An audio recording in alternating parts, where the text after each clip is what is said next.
So, without further ado, I'd like to welcome Davion and Elizabeth. Good morning. Greetings. Blessed Empress. Greetings. Good morning. It's lovely to have you here. I know it's going to take some getting used to. Mm-hmm. And yeah, it's going to take some getting used to. Oh, don't do that. Oh. Did you hear that? Yeah. And you're not allowed to touch. Oh, well, right then. Got lots of electrons going through. So, thank you and welcome to Galaxy Radio. Can I just ask you a quick question? Yeah. Have you ever heard of Galaxy before? Yeah, man. Yes. No Galaxy, man. And what's been your experience of Galaxy, just out of interest? It is a conscious radio station, you know. Mm. Yeah, man. Conscious radio station, and well, a good vibe. So I've heard of it before. So, what does it feel like being here?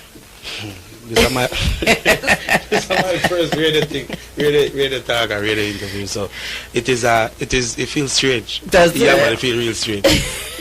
You're saying that you feel quite comfortable. Yeah, but well. comfortable. But as the first time doing anything, you gotta feel a bit, and we're real to the thing. So when I say how we feel, we get used to it. Yeah, man. well, you look like you're very comfortable. Yeah, I'm very comfortable sitting down and everything.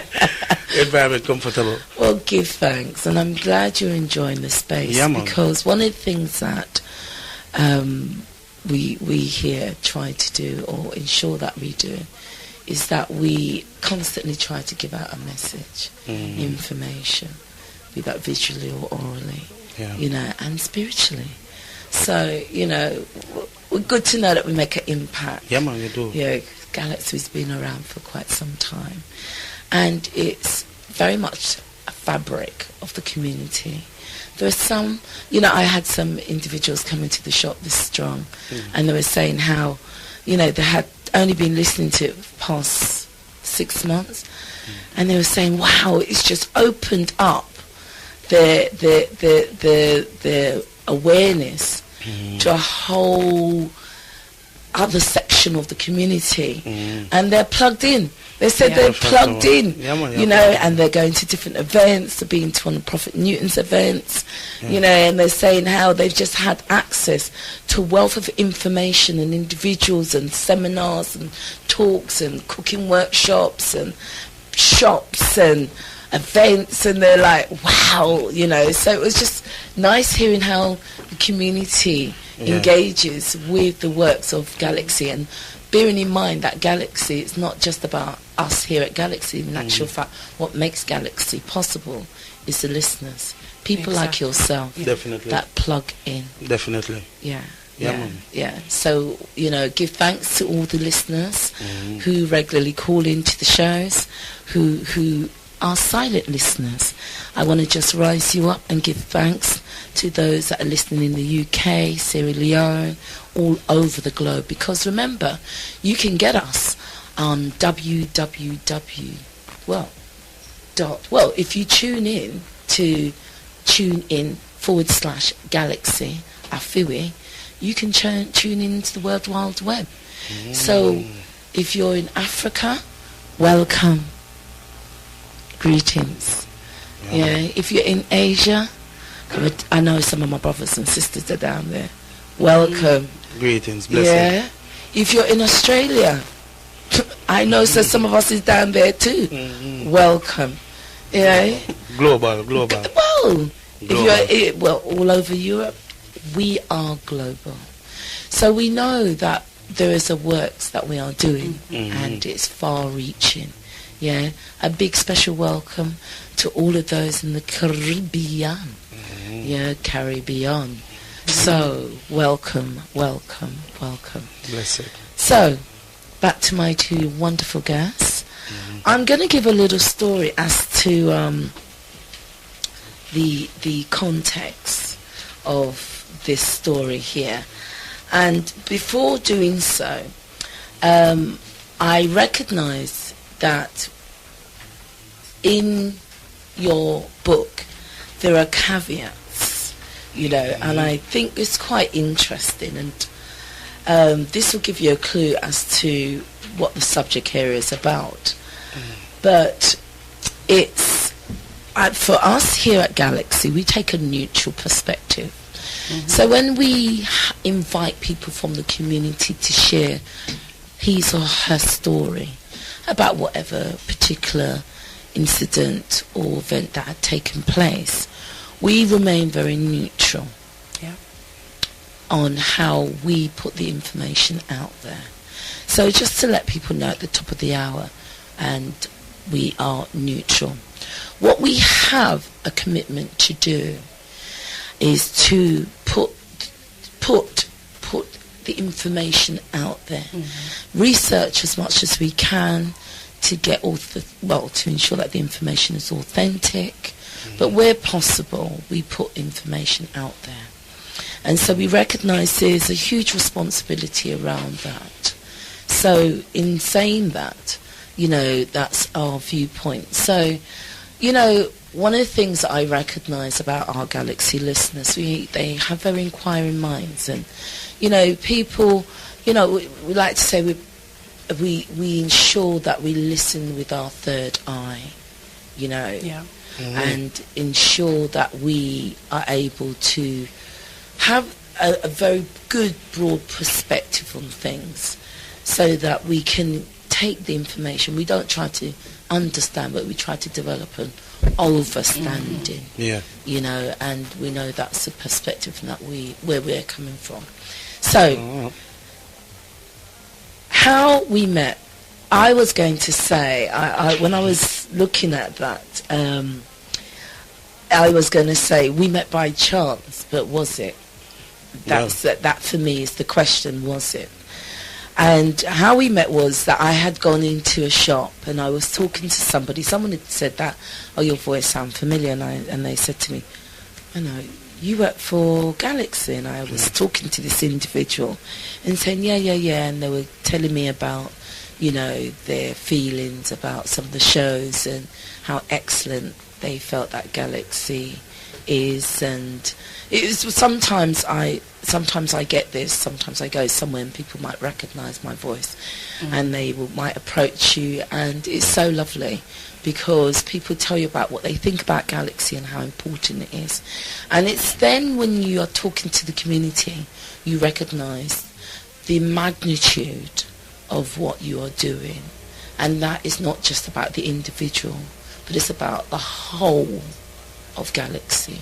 It's about everybody. It's not just about you. And you hear how people's life has been impacted on. You know, I remember in the sister space, a lady phoned up and was speaking to Sister Anua. Greeting, Sister Anua. And Sister Anua dropped a tear because the way this woman was talking to her. I mean, we were all in the studio and it was heartfelt. The love and the compassion that this woman demonstrated and shared to Sister Anua, and that how important what Sister Anua has, you know, what she has said and how it's impacted and inspired this woman's life. And we were all touched. And so when you get feedback from the community and how they appreciate what we do, it's very touching. And after I finished having that conversation, this brother turned to me and said, I wasn't eavesdropping, I didn't mean to overhear. You know, well, it's a small shop, you know. I said, no, it's fine, you know. And he said, well, you know, Empress, I just want you I want to share something with you. And he told me of his experiences. And on hearing his story, and he said to me that he was in the middle of just finishing off producing a book, you know, so he gave me this like 5 minutes condensed rendition of his experience.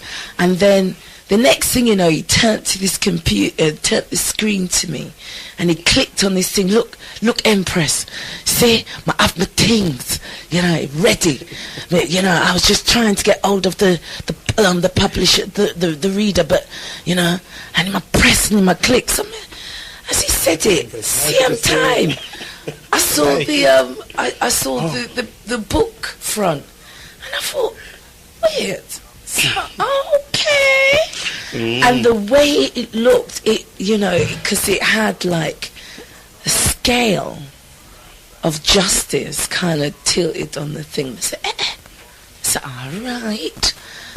And, you know, he goes, I got another one, you know, I have the other one. Look. And he clicked on it. And he said, this is the family one. So I said, oh, okay.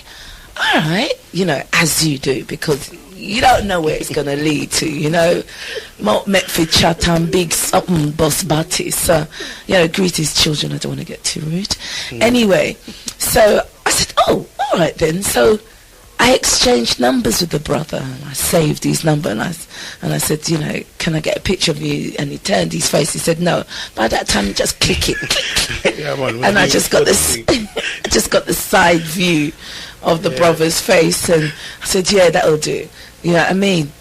And then he said to me it was going to be about a couple of weeks, and I thought, oh, all right then. So I've gone back my business because I've got a deadline that I've got to meet. So I shot out of the shop and went on about my business. And about 2 weeks later, I got a phone call, you know, and I remember when I when I saved his number, I put his wife's name in it, you know, full name of that was on the book.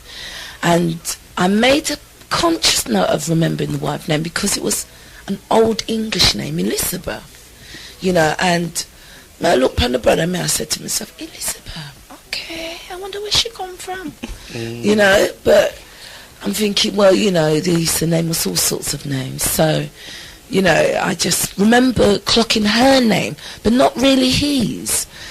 And at the time, I just kind of put it in my phone and then went back my business. And with this, 2 weeks later, I got a phone call.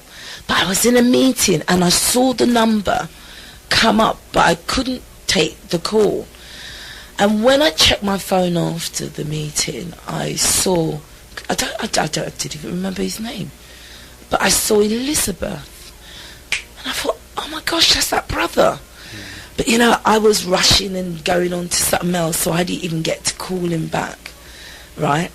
And then I got a text saying, Empress, the book ready for you. Forget your cup in it. And I thought, rare. This man is not ramping. So I thought, okay. So I put on my phone. That was the following day, you know, and I'm saying to myself, yeah. That was like the Friday. And I'm thinking, yeah. I've got to call him. I've got to acknowledge that. I've got to text him. So I'm thinking, yeah, all right, then I'll do that on Sunday, because that's when I get my downtime and I can pick up all those calls and people that I know is out there waiting for me to return their call and contact them. You know, like, God, technology just keeps you on your toes.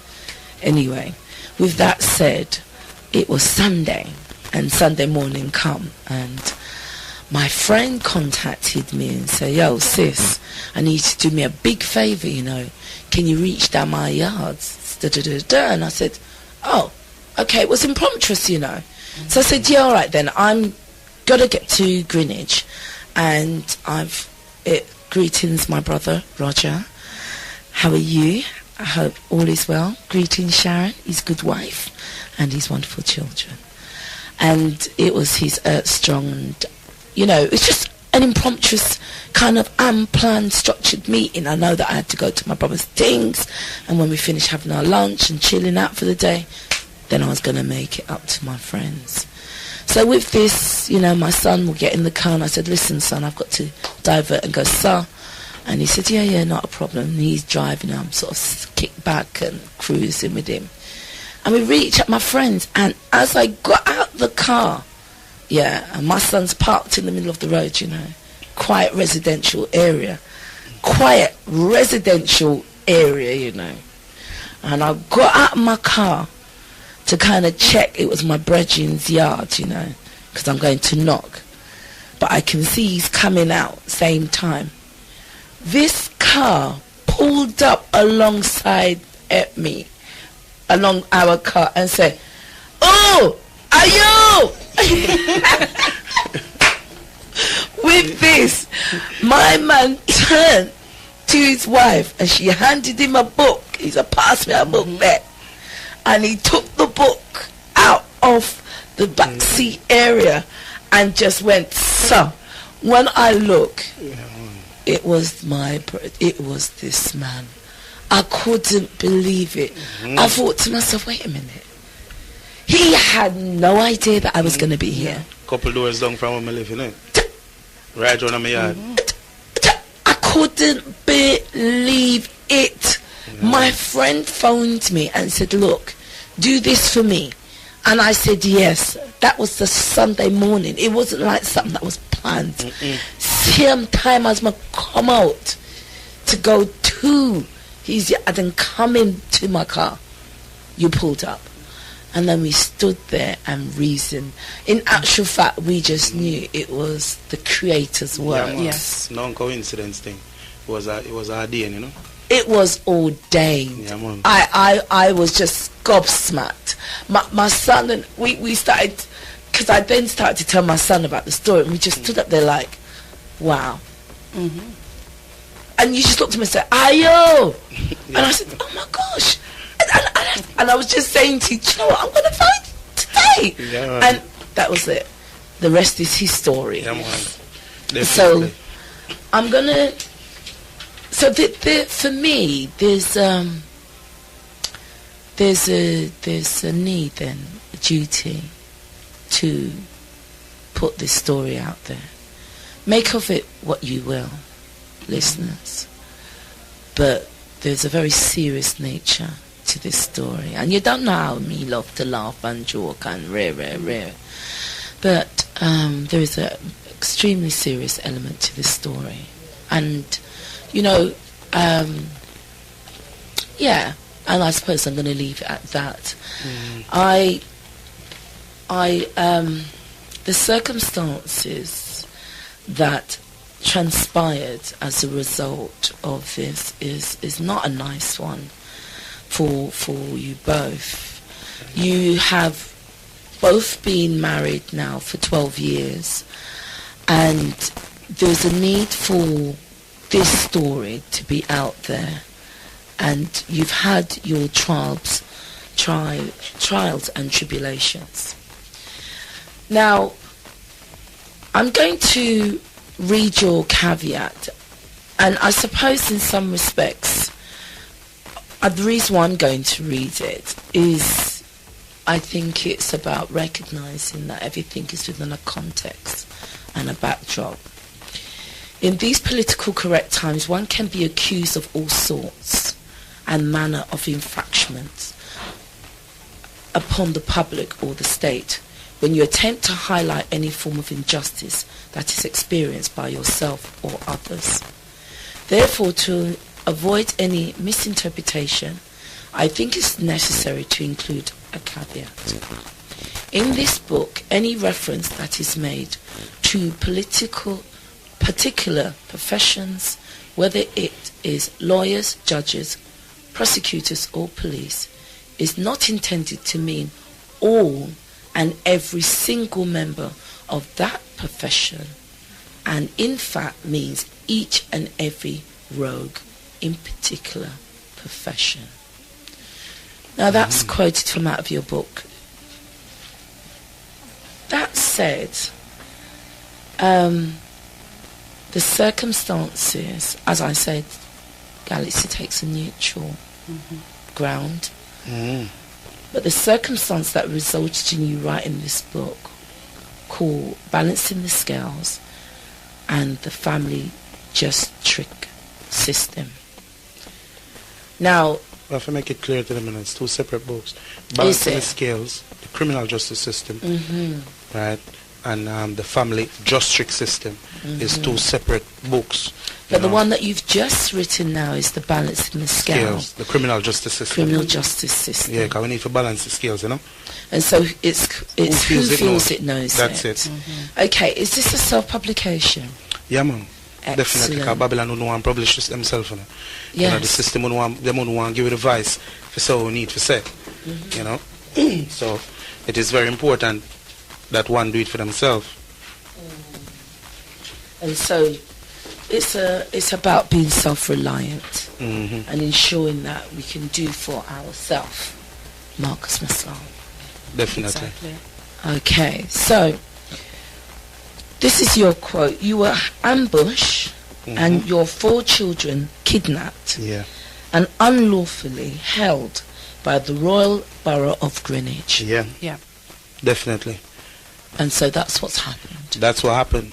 Okay. Now, after the kidnap of your children, the manner in which you were treated was unlawful, and it was further compounded by the situation.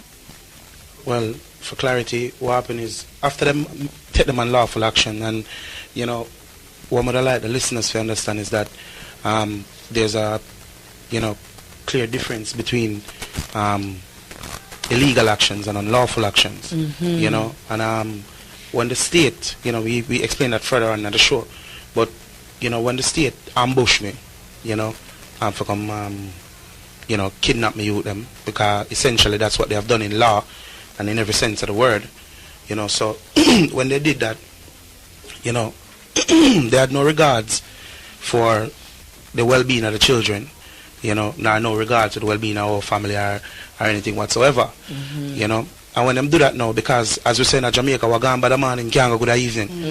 You see me, so I'm gone bad from in the morning, and I try to patch it up right throughout the whole process, and then make the situation even worse. And when them continue to do all these things, not one of these people will call themselves professionals, right? And I appreciate the fact that you have read the caveat at the beginning, because the asymmetrical warfare we them have against people is as soon as you start talking against the state or the police or anything, the quickest thing are immediately them attack you and say, hey, you can't say not all of us are bad, not all of us are this, but on a side note, not to say it right, but when them talk about people who are immigrants, them not say immigrants. All these people that come to this country, them not stop and say, oh, some of these people. You have immigrants who are working at Canary Wharf, big bankers, Japanese or Jamaicans, Europeans, whatsoever, who are immigrants. But the point I'm making here is, when them stigmatize right across the board, them not care. But when you start talk about police, social services, judges, politicians, them will tell us, listen, you can't blanket the whole profession. You have to say some of, right? So them to start clean up for them at first. But I think one of the challenges with, I think one of the interesting things rather, with what you're saying is that although you're not blanketing all of them, no, it's the institution. Yes, it's very self. So although you may have good individuals, good teams of people working within that institution, because the institution itself is flawed. Yes.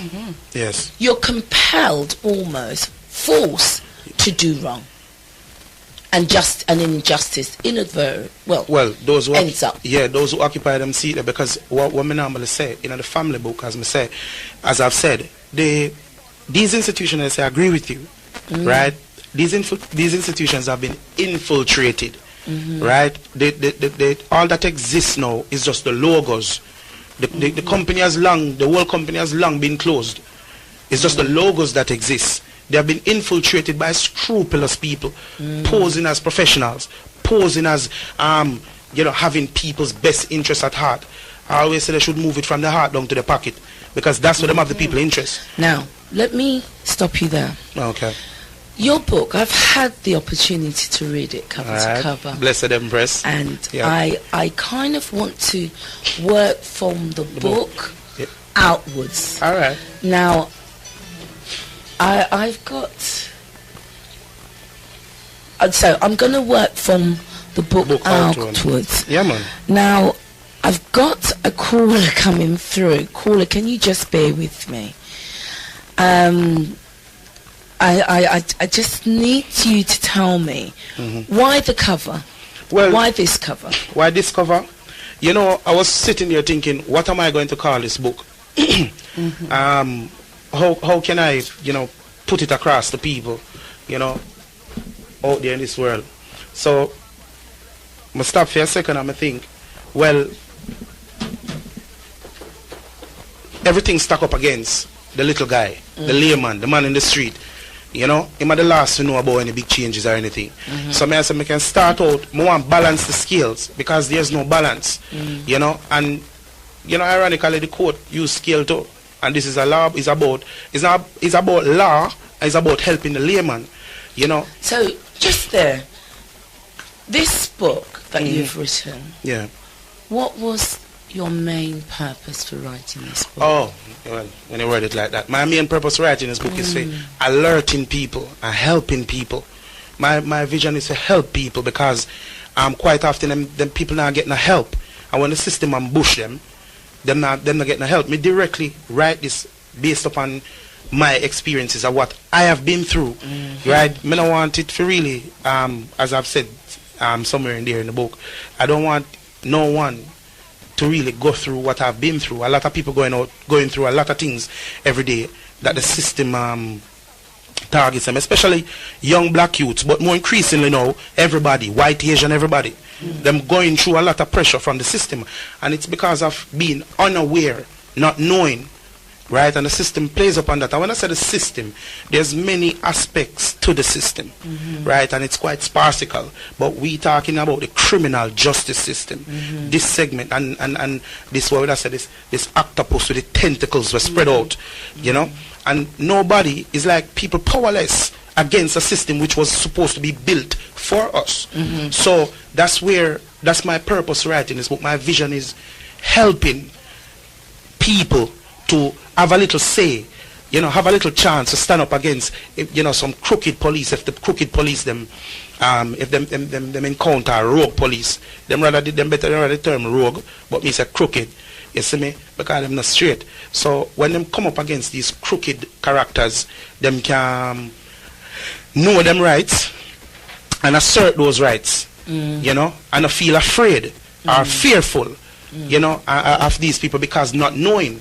Fear is a powerful force, and it is used without mercy against people who don't know. They won't be getting any what do you call it? What the term what that I'd use?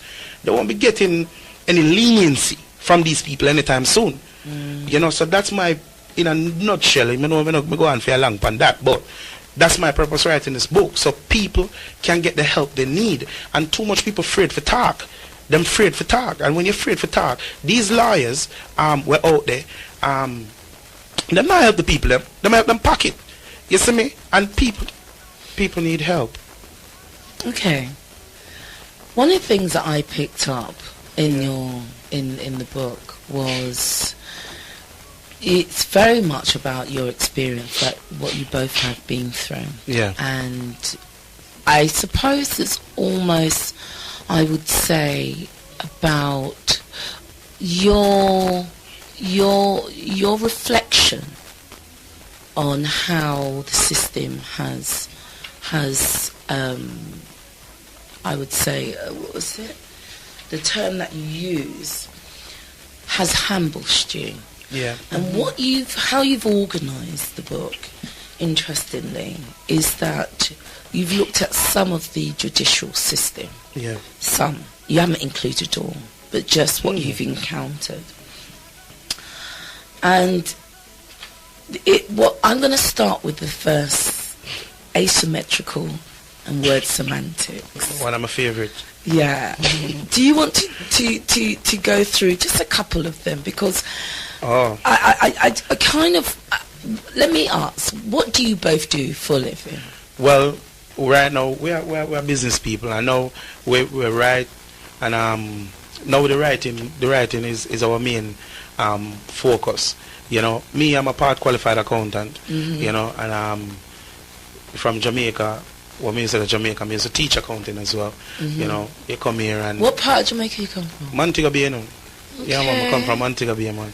You see me, and England, come to England and you know how the thing go. When we come to England, you do everything what you can do. You do what you can until you can do what you want. Yeah. You know, so when you come to England, I do busy working. I do my time working over here, doing all sorts of job. Until I settle now, I learn more about the system and start my own business and do my own thing. And, you know, then at the end of the day, you know how the system works. People out there know it works. Okay, and what do you do, Magda? I'm an author. Okay. I co-wrote the Family Justice System with my husband. Okay. Finished my fictitious book actually last November, and that's coming out later this year. Excellent. That's obviously nothing to do with what's happened to us. It's just a fiction, pure fiction. And what's it going to be about? Oh, do we get first peep? You know what? My husband doesn't even know what it's about. So, so this is top secret. Yeah, top secret until it comes out. Well, make sure. Very interesting. I would like you to launch. I want you to let us know when you're ready. Definitely. To put it out. Yeah. Definitely, man. Yeah. But yeah, because so you're an author and you're part trained accountant. Qualified, me like saying. Qualified. Yeah, man. Okay.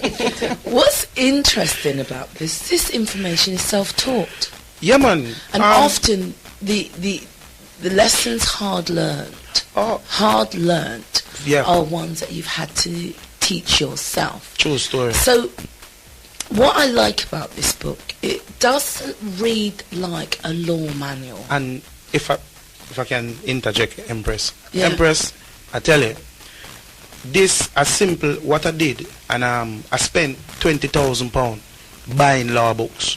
Right, from the Archibald right back down to every law book I can get my hand on.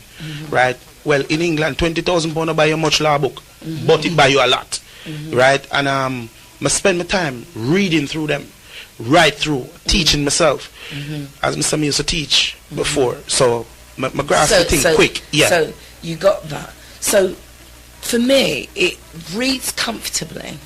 And why does it? Because in some respects, like I said, I remember saying this to you yesterday, it reads almost like a journal, but it's a bit more than just a journal. It's I would go as far as saying you offer up, you don't give advice. You made that quite clear in the book because you're not in that position to give advice. But what you do give is an insight. And some of the pitfalls and some of the trickery that can actually go on. Yes. And I think the asymmetrical and the word semantics is a good taster. Choose one of your favorites. Oh, all right then. One of my favorites, when we hear them say a lot. Okay, read that one out. Let me hear you. Them say, reasonable cause to believe, right? A reasonable cause to believe can be, well, let me read it out of the book. Yes, please. Reasonable cause to believe. Whatever we think or assume qualifies as reasonable. Don't you know we represent the state and you don't? Right? So that's their reasonable cause to believe. That's their interpretation. You know, reasonable suspicion. Our assumptions are all that matters and are as good as gold. I just don't like you or the way you look, and that qualifies as reasonable suspicion. So are we going to do this search the hard way, the hard or easy way? Or I can just bring you down to the station, right? And I've personally experienced officers who dealt with me like that. And you just stand there looking like, what you say, brother? In my police or what? And this is how they behave.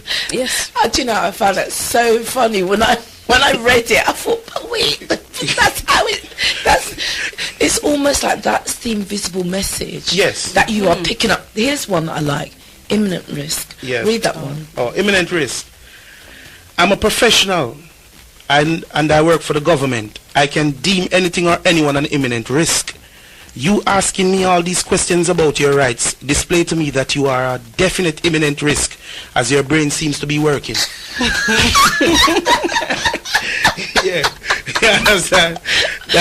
That's my favorite. Yeah, right. That's it. The ability to challenge authority in any way, ask and assert your rights. You become a risk. You know? Yeah, man. Give me one more. I like this one. Which one? Is it further risk of harm? Oh, you like the dance one of me? Yeah. Future risk of harm. Yeah. Let me say it again for the audience. Future, listen to the words, future risk of harm.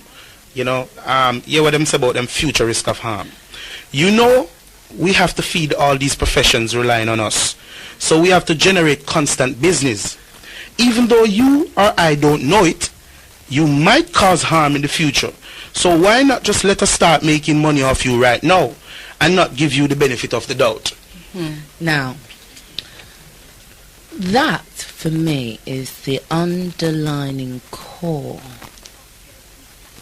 It is the underlining thing that you're wanting to expose here. Yes. Because what we need to understand is that how these institutions actually work, and this is why you say it's been infiltrated, is that it's about money.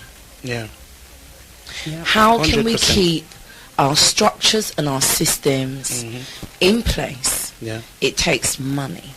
How can we ensure that everyone gets paid? It takes money. Now, social services and all those different establishments were not set up for that. No. But what we can see is how capitalism and the need to generate money Yes. is inadvertently infiltrating Yes. what is done, be that what's right to do and what's wrong to do. Yes. Now, I remember reading an article that you passed to me about a young man who had been failed by the social services because social services were unable to protect him from his parents. And what was interesting was that because there was the lack of money, people were not able to provide that protection for that child, and that this was happening right across the board, the girls to social services. We can see how CAM services and mental health services are having so much cut off the budget. They're not able to give children, especially children, being one of the most vulnerable individuals, not able to give them the money, the support that they're supposed to. So on one end, on one side of it, what you have is services being cut back and failing. And then on the other hand, you have services where money is being thrown away. Now, if you remember, about 7 years ago, the police were going to have a telephone service put in, and about millions of money was allocated for this. Recently, it's flopped. It's fallen through. I heard that on the news once. I've not heard anything else. And so there seems to be this draining of money from out of the system. We're paying our taxes. We're paying for these services. The budget is set in Parliament, and we just have to find the money and dig deep. But what I sense that seems to be happening is that there is somehow those that need the money is not getting it, and those that don't need the money seem to be squandering That's it. always the case. Well, Empress, there's a huge disparity in how this thing works, and because I've done countless I've spent countless time researching the whole industry, because that's what it is. Now, what I would like you to do for me, what I want to say is that I like how you present the part where them failing and acting as though them not have no money, and the next part where them have money if you come thief my pit to them, or come kidnap my kids them. You see, more children. Oh, children. Yeah, all right, then children. What more people can understand is, you understand, because more the listeners get a clear understanding of this, just this point, because I don't want them to get it wrong. These people, our children, were kidnapped in March 2000, and 12, right? Now, how the system works is that the article when them put out in the paper the other day, what Empress just highlight, it relates to a think tank was set up by Ian Duncan Smith, who did this report. These people have them agendas where they want to push through to take more people pitney in at the end of the day. You know, because them say them are fail youths, so we need to take more youths. Now them come out with a new term what them call lone children. That never existed before. That's a new term when them start market. You know, so what we want the listeners to really understand is this. Yes, they are failing children. I agree with Empress partially.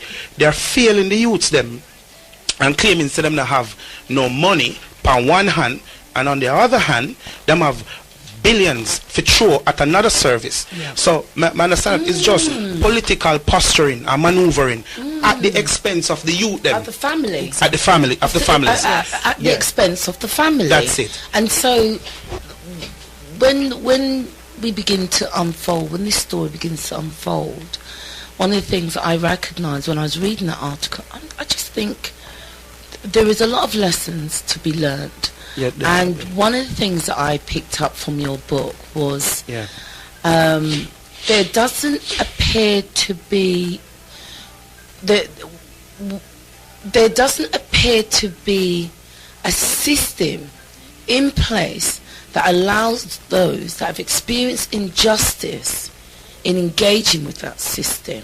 There doesn't seem to be very clear helping structures there that says, you know what, if you've experienced this, then you can get some support in getting things redressed. You see what I mean? And I think what this book has managed to do, I think what you've managed to do is to put your story out there and at the same time give people some kind of idea as to what to look out for.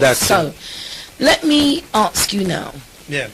Can you tell the listeners what happened and share with us your experience? You went back to March 2012. That's when our children were taken. Due to time constraints and all of that, I try to summarize it as best I possibly can. Okay. How many children do you have? 4 children we have. You have 4 children? Yeah, 3 daughters and 1 son, my young lion, you know. Okay. So here the thing go. From we live in a predominantly where them would have said in England, white people here. You understand? We live in a Greenwich, you know. And my wife was born in Greenwich. She born and grew in Greenwich. You understand? So we live in a Greenwich, and we not a problem with the area of such or nothing. We youth them start go school in a Greenwich, and from the youth them start go school in a Greenwich, everything was alright at the beginning when they started school. They started the school, you know, attended their school. Soon after, our eldest daughter start experience what them classify over here as bully. You know, being bully and all these things. So she's been bullied at school. Yeah. You know, me call it something else. You know, me call it ingrained prejudice coming out. But them say a bully. So bully thing, them start the bullying of my child. So me never check for that. But you know, as I said, we live in a Greenwich predominantly white. So I address the matter as best I could.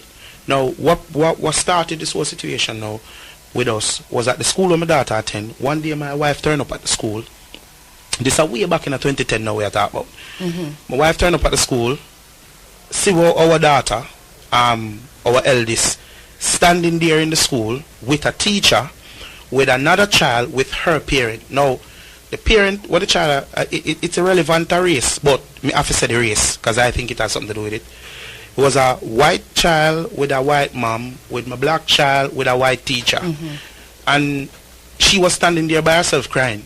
So when my wife went there, she you know, obviously upset, said, hold on, oh, you can't have my child here in front of these people, I talk to them at the end of school. Why didn't you wait until I get there? What child have parents too? Did she have her mom? So you have to wait till her mom come to stand beside her child. That other child have fear her mom to support her. and we don't know what took place anyway. She just saw that on her way walking towards the schoolyard with our child standing there with the teacher around and the other parent, and our daughter was crying with her head down. You know, so when my wife came back and tell me this now, you know, I get upset obviously. So I said, this unacceptable. So we went down to the school the next day to talk to the principal. Had a meeting with this principal person, sit in his office, was sitting there with him.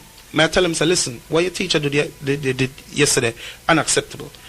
You don't ever present your child to any other parent without us being there. You don't do that. We send them to school for learn. We don't send you for you, push them out to other people. If you have an issue or if there's something to resolve, you wait until us, the parents, get there, and then we deal with it in an amicable fashion.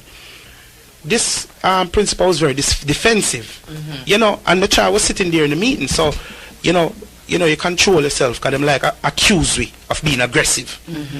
So, I said, listen, you be defensive at the in this situation. So, I said to him, say, who you here for protect or whose interests support or defend or protect within this meeting? Him say, I protect him staff. So I say, you're principal, head teacher for your school, and you have put your staff over the pitney, over the child. So I say, you know what, I meeting you done. I have nothing more to say to you. I say, but one thing more if you know, that teacher there will commit that act yesterday. I don't want her on my pitney again. She lose all right to teach my child, because she's not a teacher. You understand? She don't have she don't have no, when I say professional, I say she don't have no sense. You see me? So she don't want her on my pitney and him support a nonsensical behavior. So anyway, now after that, everything followed. This teacher, this principal brother, I'm not a teacher, the principal brother start like him upon a whole mission attack against my family. Now I'm gonna speed up the story. What happened now? Them start make, you know, make my life little difficult at the school, make little allegations, make little this. What sort of allegation? I think that this one will surprise the viewers. Yes, this one will surprise the viewers, and there's no joke. We have evidence of this. Yeah, before we jump to that, prior to this happening, what he did, we lost trust in the school. We didn't allow them to go on any school trips. We just basically didn't trust them. So what happened towards that, there was a deputy head teacher. Now, she was someone that engaged with parents. She had more of a, what can I say, professional way of dealing with parents and children. So there was a school trip coming up in November of 2010. So she said to us, look, it'd be nice if, you know, you let your daughters go, and, you know, you can come along as well if you wish. You know, just try and allow her to go, because we don't want your daughter to be left out with the other class. The rest of the class are going. We don't want your daughter to stay behind. So we had time to think about it. We said, you know what, well, we'll let her go, because obviously this is a deputy head teacher. She was someone that we got on with. It's just the head teacher that was the problem. So we allowed our daughter to go on a school trip. Now, when I picked my children up from the school, I was then told, oh, social services have been contacted. So I asked, and, you know, they had sent the deputy head teacher to tell me this. So I said, how soon after was that? After you after you had gone on the trip, or was this before? It was the same day of the school trip. The end of the school day, I went to pick up my children, and was told by the deputy head teacher, we had to contact social services. So I looked at her and said, well, why? What's the reason? Oh, no Nintendo Wii. Your kids don't have, your children, correct myself there, don't have Nintendo Wii. I couldn't believe what I was hearing, because obviously I didn't know you could call social services for a game. So what happened So it just, what could I say? I was, even saying it now, I still cannot believe. Nintendo Wii. Nintendo Wii. We as parents, we don't support these type of games. We parents that, I guess, encourage reading, hence us being authors. We encourage our children to read. So when you're told by for a school to think that calling social services for a Nintendo Wii is grounds to even contact social services is actually unbelievable. I'm gobsmacked. Unbelievable. So you can understand how and why even some children are neglected by social services who have serious problems. So yeah, after she said that to you, what did you say to her? I looked at her and I said, we trusted you. You know, us as we allowed our daughter to go on this school trip because of you. Not because of the head teacher, obviously we don't get on with him, but because of you. And she just stood there. She couldn't say anything after that. I was upset. So, did social service come? They did come, yeah. Because your child doesn't have a Nintendo Wii? Yes, our children do not have Nintendo Wii. Mm-hmm. So what did the social services do? Well, thankfully, she had the sense and the experience and professionalism to realise that, well, hold on a minute, why am I even here? It's clearly a waste of time. Well, sorry. Yeah. When the social worker lady will come, that's why I'm saying that the book them not all bad. Because when this woman come, she was a professional. She came and did her job. She carried out her investigation. She came to her home, spoke to the kids them alone. So let me ask. Oh, the children. Yeah. As a result of the social services, they came to the school. No, they didn't come to the school. So they came to your home. They came to her home. So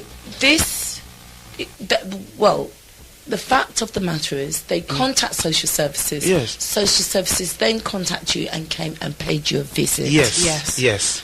And what do they want to establish? They want to establish if they got there from the school. They say concerns, because that's the word they use. They have concern because the school said the kids don't have these kind of Nintendo Wii and all these foolishness. So when she came to our house now, she said she want to talk to the kids. Them also she wants to talk to the children. The children. Yes, blessed. So when she said she want to talk to the children and everything, we have a problem with that. So I make sure talk to the children, do our investigation and thing. The social worker at the time told us that it's our choice now what we want to do, because she closed her investigation and said there was no cause of concern. The kids are perfectly fine, and the children are perfectly fine. And she also at the time said it's our choice if we want to leave the school. So she was letting us know without telling us that, look, this school is not, you need for the year, because this person, obviously this is a malicious referral. Yeah. You understand? Yeah. And she wrote us a letter in support, and we still have that letter till today, to move our children from that school. So what happened now, that principal guy wasn't happy with that, and that principal guy has contacts in the council. What he did, the social worker now closed the malicious case that he opened. He wrote to the council and said the social worker sided with us. And I never know that it was a siding thing. So he said the social worker sided with us. After he's the one who called social services. Mm-hmm. So he said the social worker sided with us. And closed the case. Now the guy we called in the council was the social worker's manager. So the social worker manager is this principal guy's contact, and we have the document to prove that he made communication with this guy to reopen the case. Right now, even sometimes talking and relating back the whole thing fills me with anger that these people, the audacity of these people to see these things and know these things and still have my children. So what happened now, we left that school immediately. We left that school and go, when you move in school now with children, you have to do it through the council. You have to make application through the council for school places.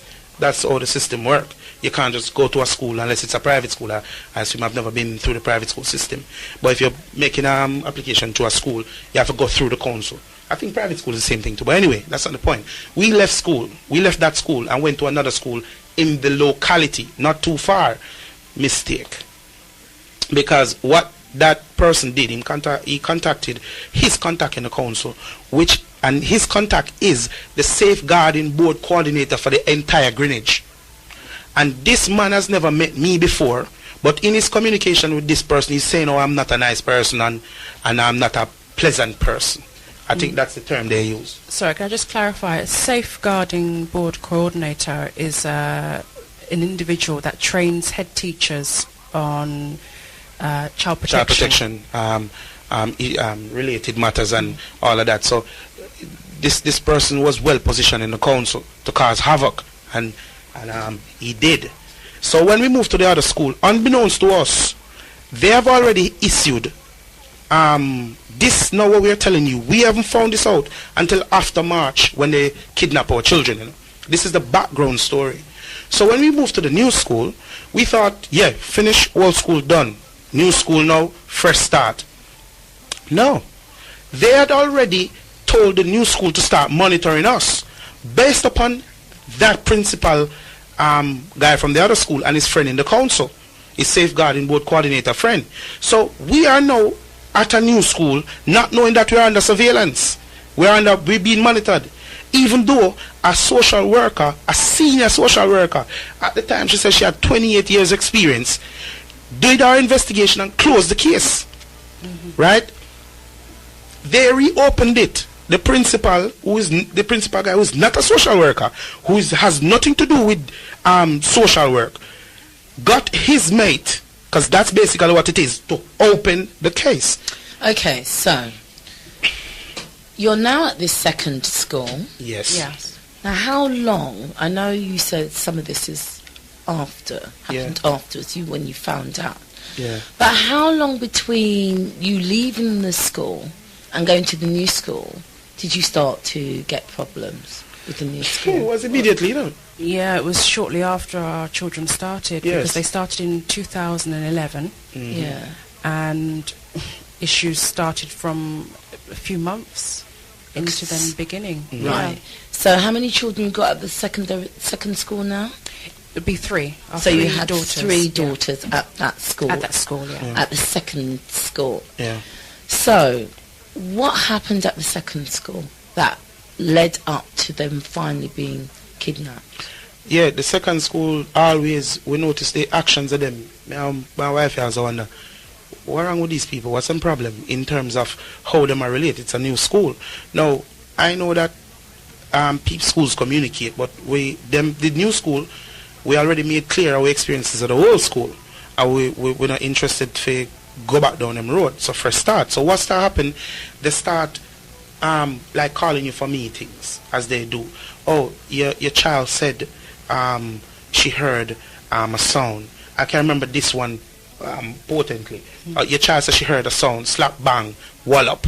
Yes. So I went to this meeting, and this was a meeting I went to, one of the first meetings. So I said, okay then, yes, you said my child said that. So what are you insinuating? She said, no, we just want to ask. And they said she discloses to a teacher. So I said, could you please bring that teacher who she disclosed it to, so we can talk to hear what was really said. Oh, sorry, the teacher has gone home. And the teacher is not here. And this is in the school day. The teacher would not, everyone was still at school. So I said, hold on, these people moving real dodgy, and I want to write it on a document and give it to me to sign. I said, I'm not signing anything. And I said, it was that day after that meeting, I said to my wife, you know what, we need to go out and buy a recording device. Yeah. Because we need to start recording these people, because they're moving shifty. Because if they don't want to discuss their so-called slap bang wallop, they claim that my child said. And how, that's so give me a context. So the child said slap bang wallop.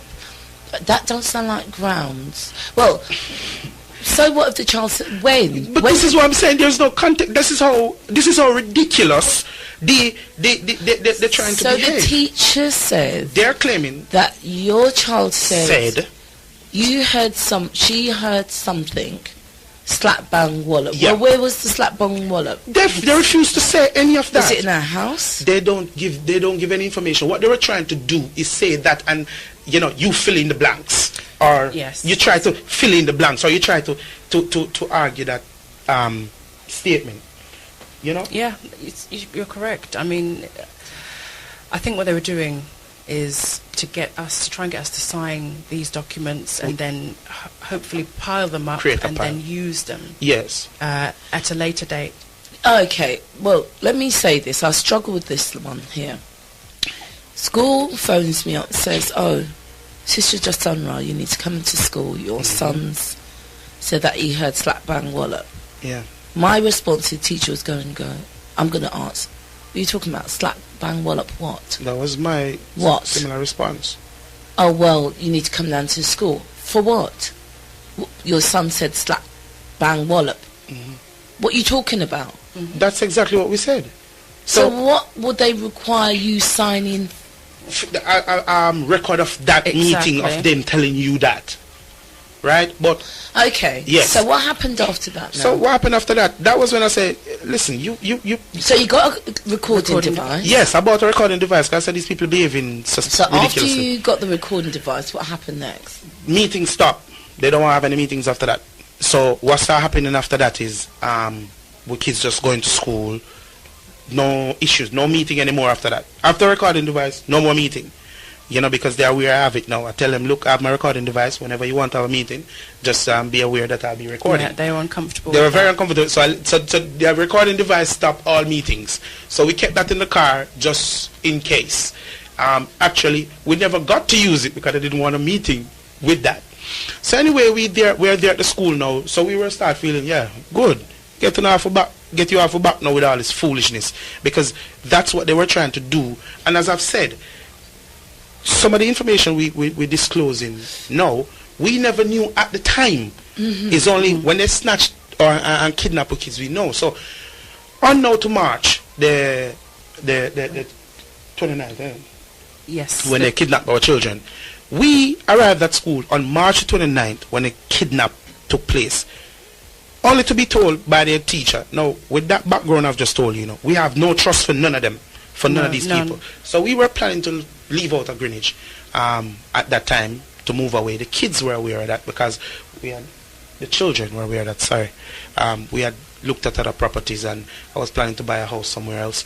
And, that week in March, I think the holiday was coming after. Yeah, I think the Easter holiday was coming up in March 2012. So we were planning on taking them out of the school. So we don't really hide them kind of things from the kids, say we'll move and things and prepare them. So what happened is we just said, you know what, we were going to just leave, but we said, you know what, the kids have them little friend at school because we're mindful of our children, in everything we do. So we said, we children have them little friends in school, so let them just stay until the end of the week, because next week is holiday. They can say their buys over the Easter period. 29th of March was a Thursday. We went to the school to collect our children. Head teacher tell us, oh, you can't collect your children. Well, my wife went in first anyway. Yeah, I went in first after the school day to pick up our daughters, only to be told by the head teacher, oh, you cannot collect your children from school because we've contacted social services. Yeah. Again, I thought to myself, okay, what is going on? It's the end of the school day. I can collect my children, but this woman is telling me I cannot collect my children from school. So she said to me she's contacted social services. So I left the school to the car, tell my husband that this head teacher is saying that we cannot even collect our children from the school because she's called social services. Yeah. So you've gone into the school to pick up your children. Yes. And they're telling you that social services has got them. When did social services? No, not that social services have got them. That she is basically, in essence, detaining our children in the school. We cannot collect them. And remember, this is the end of the school day. So the children are still there, on the school premises. That's it. Yes. And they're detaining. They're detaining. Exactly. We don't know where they are on the school premises. So when she told you that you went out to the car? Yes, I went to my husband immediately because I know, with the little that I knew then, because obviously I know a lot now about family and law and the rest of it, I knew then that, hold on a minute, you have no right, no lawful right to detain our children in the school. I knew that, hold on a minute, there's something desperately wrong. That this woman as a head teacher cannot detain our children in the school. So I went out, told my husband, and then we went back into the school together. And what happened? When we go back into the school, we went back in together. You can imagine how we feel. Me upset me. I think this. I was thinking, no, maybe them just try some stunt. We mean you can't collect your kids. Yeah. At that time, I knew, as his wife said, we knew a bit. I knew a small amount about the Children's Act, and that you know, you have your parental responsibility, you have your rights, and no one can just detain your children. Not even the police nor social services can do that. You know, we went to collect our children, bring our children forth. So when I went inside the school and I said, listen, where are my kids? They are saying that they have hidden them. This is their words. They have hidden them in the school. They have hidden them somewhere. So I said, what do you think this is? You think this is Russia or China? Bring my kids come forward. Or the social services and police told them to keep the kids somewhere in the school. I said, well, the social service and police are telling you to act unlawfully. Bring my kids come forth. Right? Now, they didn't bring my children bring my kids to me. Now, you see, that right there, Empress, but I love to make the audience understand this. Any father, mother, parent in that position would have lose them cool right there, sir. Right? I believe personally that's what they wanted me to do at that point. You know, so I quickly spot the whole scenario it's going to play out, and I refused to behave like that at that time. So what I did, I quickly run and get my son at the time was with me, because he doesn't attend the school. He was with me because we came to the school with him to pick up his sisters. So I quickly took my son to a neighbor. You know, the neighbor I wanted to leave him, it wasn't there, so I left him with another neighbor. And my son has never stayed with no one, and never even had a babysitter in Empress. Yeah, we have to clarify, our children have never had a babysitter. Either she or me. Yeah. One of the two, you know. Alright, so anyway, rush back to the school, Mr. The police, the police woman, and the what do you call it? The social worker. The social worker woman, them come. But then when you already talked to my wife, you want to tell yes, me when I was at the school because you had gone drop off with our son. So when they came, and I need to make this clear as well, the aggression that they came with was absolutely, I say, disgusting. The attitude from particularly the detective that came, oh, we're going to speak to your children, and basically I can't do anything about it. I said to him, hold on a minute, speak to my children on what grounds? Section 47, that's what he said to me. Section 47 of the Children's Act gives them the right, this is what he said, the right to speak to our children. And when I say speak to children, I mean interrogate, interview. They like to say interview, but it's actually an interrogation. I said to him, I do not consent to that, because I'm their parent, I have parental responsibility, and I do not consent to you interrogating my children. And furthermore, give me the section 47 to actually read, so I can see for myself, because I do not trust them. I can see and read for myself whether that section 47 gives them the right to actually interrogate our children. Oh, his response, oh, go and look it up on the internet. Because I should read it on the internet. I said to him, well, no, we are at the school now, I need to read it now. In actual fact, you should have come with that document so I could actually read it, because you know you're coming to the school to interrogate children. You should have come prepared with section 47 in your hand. So the social worker then turned to me and said, oh, well, we actually do have that right under section 40. It's just repetitive with them. Under section 47, we have the right to speak to your children without parental consent. So what happened after that? So the head teacher of the school came and led them away. So I was just left there, because one thing that was nagging in my head is to say, well, they expect, especially as a black person, they expect you to behave in an aggressive manner. So I had the feeling that they wanted me to perhaps become aggressive and maybe restrict one of them from going, or you know, assault one of them or whatever. So I just sat there calmly, waited for my husband, and then you came. Yeah, man. When I come now, I asked my wife, said, where were kids and with these people? So she has said them gone. The teacher took them somewhere down. So some said, "Well, come on, we have to go find them."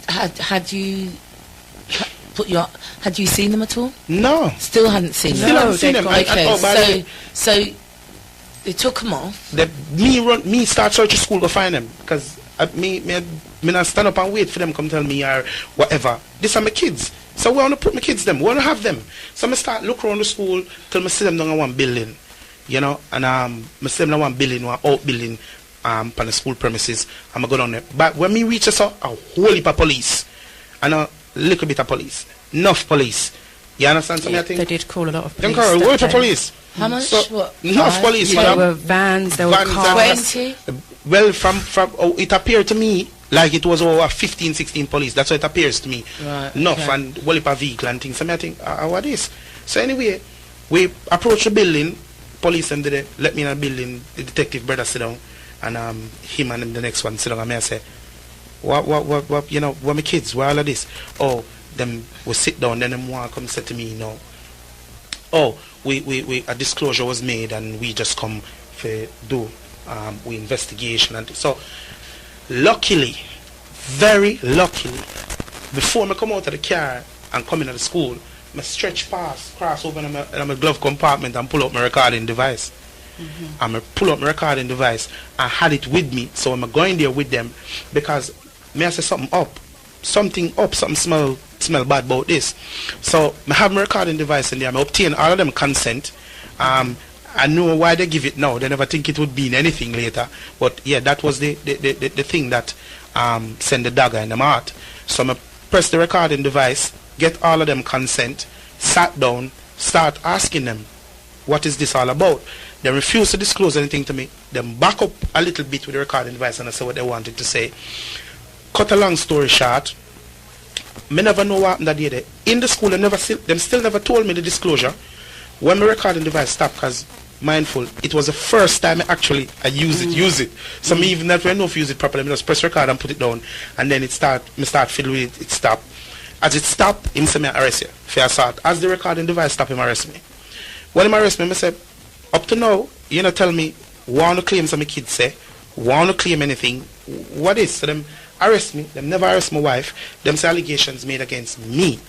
I say, alright. Funny enough, you know, at the day, this is a private conversation between me and my wife, what we have. On that day, when me and her walk towards the buildings, on that day, when we're walking towards the building. Yeah. Oh yeah, when we're walking towards the building, I said to her, baby, I want them people up to. Prepare yourself, you know, because them probably arrest you too. Because we don't know what them all about. So I said prepare, because she's never been arrested before. You understand? So when I went and them say allegations towards me, I was feeling relieved. Why was I feeling relieved? I know this, whatever they're doing was cooked up and malicious, but at least I know say, okay, my wife is there. She ain't a part of the lies that them want to tell, and the kids them would at least go home with her. So and me alone, me can't stand it, me a man. But when we reached there, them said the allegations were directed towards me. Later on when me I left now, she walked me to the police van. Then them run come arrest her. Right? Them run come arrest her. They were running towards me at the school. When I walked with my husband to the police van, they ran towards me. Where's the baby? Where's the baby? Because at that time my son was 3.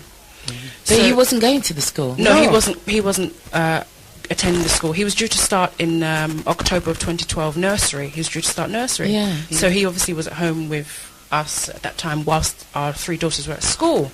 So when I was walking with my husband, I just heard, where is the baby? Just shouting, where's the baby? You know, I don't know if some of the viewers perhaps have experienced police and how they shout and become so aggressive, and that's deliberate to obviously instill fear within the person. So they were shouting, where's the baby? Where's the baby? So I said, what baby? Because a 3-year-old to me is not a baby. So I said, no comment. So what happened, there was a female officer, detective, she looked at the other colleagues and said, shall we do her for obstruction? So the other colleagues said, yeah, we'll do her for obstruction. So immediately, my rights read and handcuffs placed on my wrists, and I was handcuffed in front of the school. So whilst my husband was in the police van, I think we were in the police van? Yeah, the police van. I was handcuffed in front of the school. What must have been going through your mind at that time? You know, to tell you, so many things were going through my head. First of all, where are the kids? Where are my children? Where are they? Because at that point they were in the school, but we didn't know the exact location. Where are they? Number two, can they see me handcuffed outside the school? Can they see the police vans and the cars and all these things? But it's a surreal feeling because you feel it's like an out-of-body experience. I don't know if your viewers will understand what I mean by that. No, I think they will. It's as though you can see yourself. In the moment. Yes. So I'm standing there with my hands behind my back, handcuffed, outside the school, parents looking and all these things going on, with a load of police. Just a surreal feeling going on. And you just can't believe. I think it's disbelief at first. Yeah, disbelief. What were you thinking? What were you feeling at the time? Me? And I know you've kind of explained that you wanted to kind of just take the heat because then at least you know your wife would have gone home with your children. But when you realised she'd been handcuffed, what must you have been thinking? The anger I feel is like none of that I ever feel. And I look at me and say to myself, because I know the first time police abuse them power against me, me always protect my family. Right? My wife never been arrested and all these things, and my kids them not get caught up. My family are my life. My family I will protect. Enough people know me and I know my family, you know. For years, you know. Yeah. Them don't know nothing about my family now, but me protect my family. So at the end of the day, when this happen, I'ma see them Babylon people here, mainly be a white red face, I arrest we up like some slavery thing, and I hide me picking them and all of this. Me tell you, I'm angry. The anger will fool me. It full up my body, man. I'm not put in the words, you know. I'm not put in the words because it's like me just sit back and I watch the man them try dismantle my family. And I look and I say, look how hard me work to protect me youth them. You see me? At 12 years, me and my wife here go on. And personally, me no business, but me is not a man who intrusive in a people's life. Quite frankly, me no business about people's life. How me live my life is my life. And me protect my family. Me invest a lot for protect and shield me youth them from certain forces, these forces, and for protect my wife the same way. And for the man them just come raid one time, rush in, just come do all sort of sitting and just violate. But I sit back and I just sit down there and look and I say, boy, imagine I saw man like Malcolm X and Marcus Garvey, how them man I feel like when I go through them the time there. Them something are wicked and rough. For you just sit down so and a man just come one bag of them, this bully attitude, this gang attitude.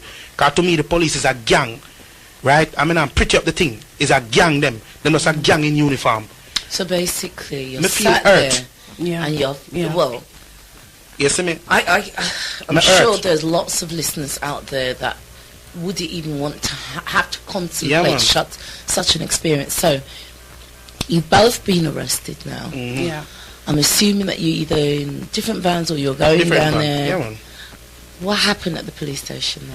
At the police station, them book you in and book you in as they normally do. Me and wife, we refuse to sign nothing. We not refuse to sign it. We refuse to sign everything. We refuse everything. We're not interested in no one else. So where's your little boy now? Still with your neighbour? No. Where's your little boy now? Them not take him away to man. Them not kidnap him. All our 4 kids are in care. So after they've asked you, where's the baby? How do they find out where the baby was? Oh, the neighbor when me left him with, because no see me come in and tell them. So the neighbor call where me live, cause them kind of hear the people call, like in call and say somebody left the kids off for a long while and come back, and I saw them no. The neighbor through them see me come back, come collect him. Them call Babylon and say, look, we have a child, we have him child, we neighbor's child. But when we want to get close. So then they came along and got the little one. Yes. And in the meantime, you were both in police custody at that time. Yes. Okay, how long were you held for?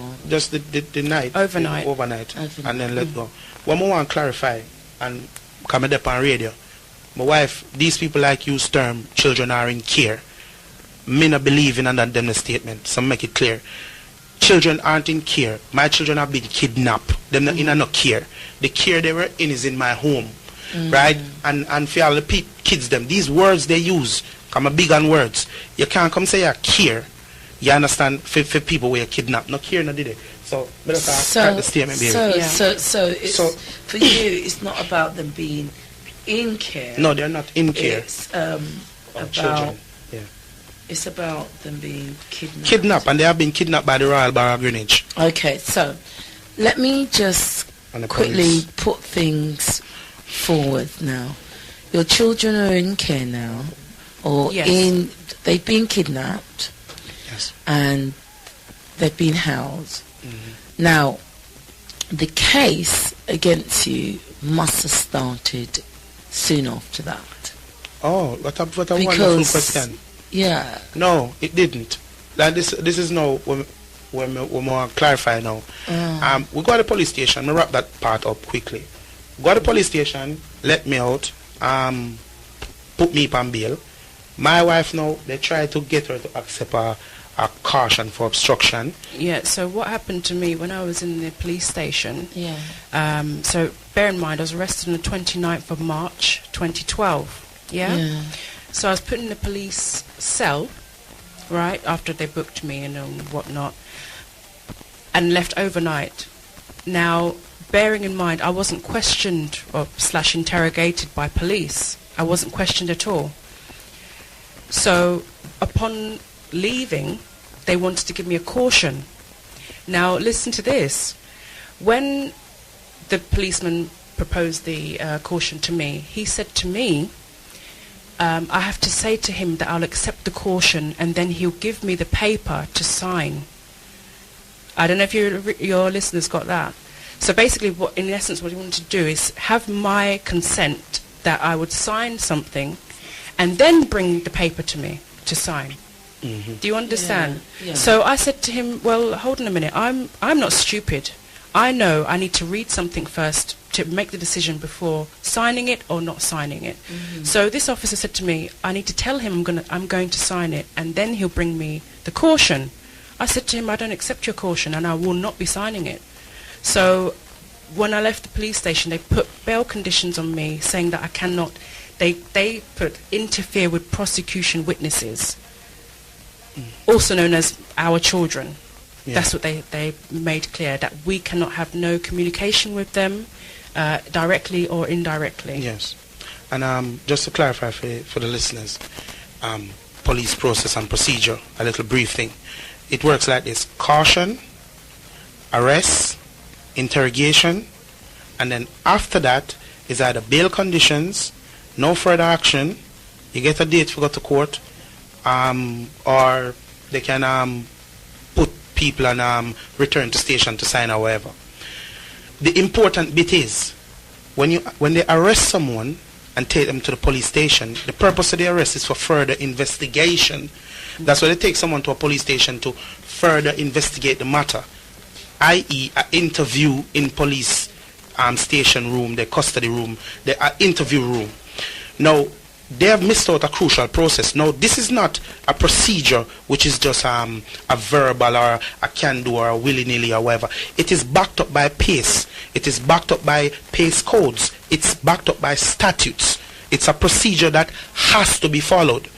Right? So it's not something that a police can choose to do or may do. It's something they must do. If a police arrest someone on the road, they have to caution them first before they arrest them. Without a caution, arrest is not valid. So when they caution a person and arrest them and take them down to the station, right, there must be an interview or a no further action. But before the bail conditions is placed, there has to be an interview. What are you going to place bail conditions for if you haven't interviewed the person? So basically, they place bail conditions on you without interviewing Yes. you. Yes. So you then leave the police station, and you then leave the police station. So what happened next? We left the police station. The police seized our phones. Right? Yeah. So we had no sense of communication with no one. We didn't know where children were. The immediate thing, no information as well. They gave us no information as regards to where our children were or how to contact anyone or do anything. So we left the police station blank, with nothing, just left with their condition. So what did you do next? Immediately I went and bought a phone. We went and bought 2 phones. Yeah. Right? And immediately I wrote a letter because we left, it was a Friday evening when we left the police station, a Friday evening, so it was over the weekend, Saturday, Sunday. So we bought phones, and on Monday, I think we delivered the notice to the council. On the Monday, Yes. we delivered, we wrote up a notice and delivered it to the council, because I was saying that I want to know where my kids are, and I also want to know, I want these people to be able to communicate with me, right, to tell me where my children were. You know, so we wrote a notice and put our phone number. We dropped one at the police station, one at the council, because we don't know which other route to take at the time.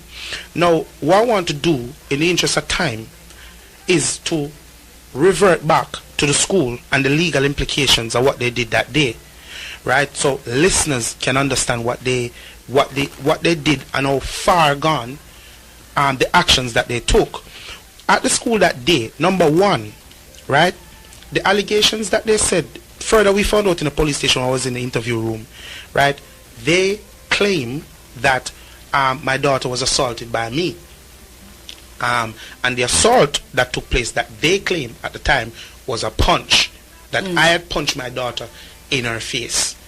That's the allegation, in her face, with such force, and that's where they messed up big time.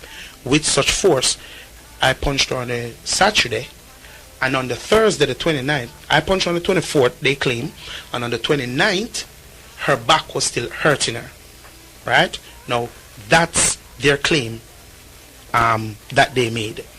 Now, before I move on and get down into that bit, first and foremost, at the school, when they took our children on the 29th, they claim, because the documents that they filled out, because they are so haphazard all over the place now with their story that they're cooking, the 28th is when they said that the disclosure was made about a punch in the face that happened on the 24th. Now on the 28th, we went to school to collect our children. Nothing was said to us about any alleged punch, nor any alleged anything. We picked our children up from the school, took them home as usual, right? Thursday on the 29th, we dropped them back to school in the morning again. No one said anything to us. Now on Thursday evening, on the basis of the same allegations that they claimed was made on the Wednesday, they came in and took all our children. So the question now that is there for everyone to ask, well, why didn't you act on the 28th, number one? Why didn't the school inform you of any concerns on the 28th? And if their so-called allegation was true, why did you let the child come back home with someone who punched her in the face so hard the last week? Yeah, and not just that. I mean, if you're going based on a punch that they claim to have been with so much force that her back was hurting, surely some member of staff would have spotted maybe perhaps a bruise or something on the Monday. Yeah, because they said the punch happened on the 24th, Saturday, which was a Saturday. 25th is me. 24th was a Saturday, 25th the Sunday, 26th the Monday, 27th the Tuesday, 28th the Wednesday, 29th the Thursday, right? So she was punched with such force on the Saturday, and it's all the way until the Wednesday. They claim disclosure. So the long and short of it was, the allegation that was made was that her father had punched her in the face. Yes. And that's what the teachers were responding to in terms of why they felt the need to phone social services. And the police. And the police, obviously, because you could behave in a certain way. And obviously... Well, I want to clarify, Empress, before you even go on from this end. Nothing like that didn't happen. That's what I'm saying. No punch happened, no claim was made by my daughter. Even until this date, my daughter said nothing to these people. Hence, that's why they had to hide them in the school. My daughter's made no allegation whatsoever. Let me ask you a question. Have you both been able to see them since March the 29th? Yeah, yes. You've been able to see them? Since March 29, 2012? Yeah. Yes, we've seen them. Well, I have to clarify that because when they kidnapped them on the 29th of March, we didn't know where they were. It wasn't until May the 19th that I saw my 3 youngest children. Yes. bear in mind, we didn't even know where they were, who they were with, if they were sick, if they were cold, if they were hot. That's it. What happened, if they were crying. We didn't know nothing. No social worker, no police from the Kate team. And I'll have to clarify, Kate is a child abuse investigation team. They were the ones who came to the school along with uniformed officers. So they claimed it was under police protection that they took our children. But it's actually kidnap. So here what happened now. Somebody can clarify now. When they came and kidnapped our children, remember we told you earlier that the principal from the other school is friend in the council, and his friend in the council, which is a safeguarding board coordinator. Lo and behold, the detective who came to the school that day, who is that guy? It's that person.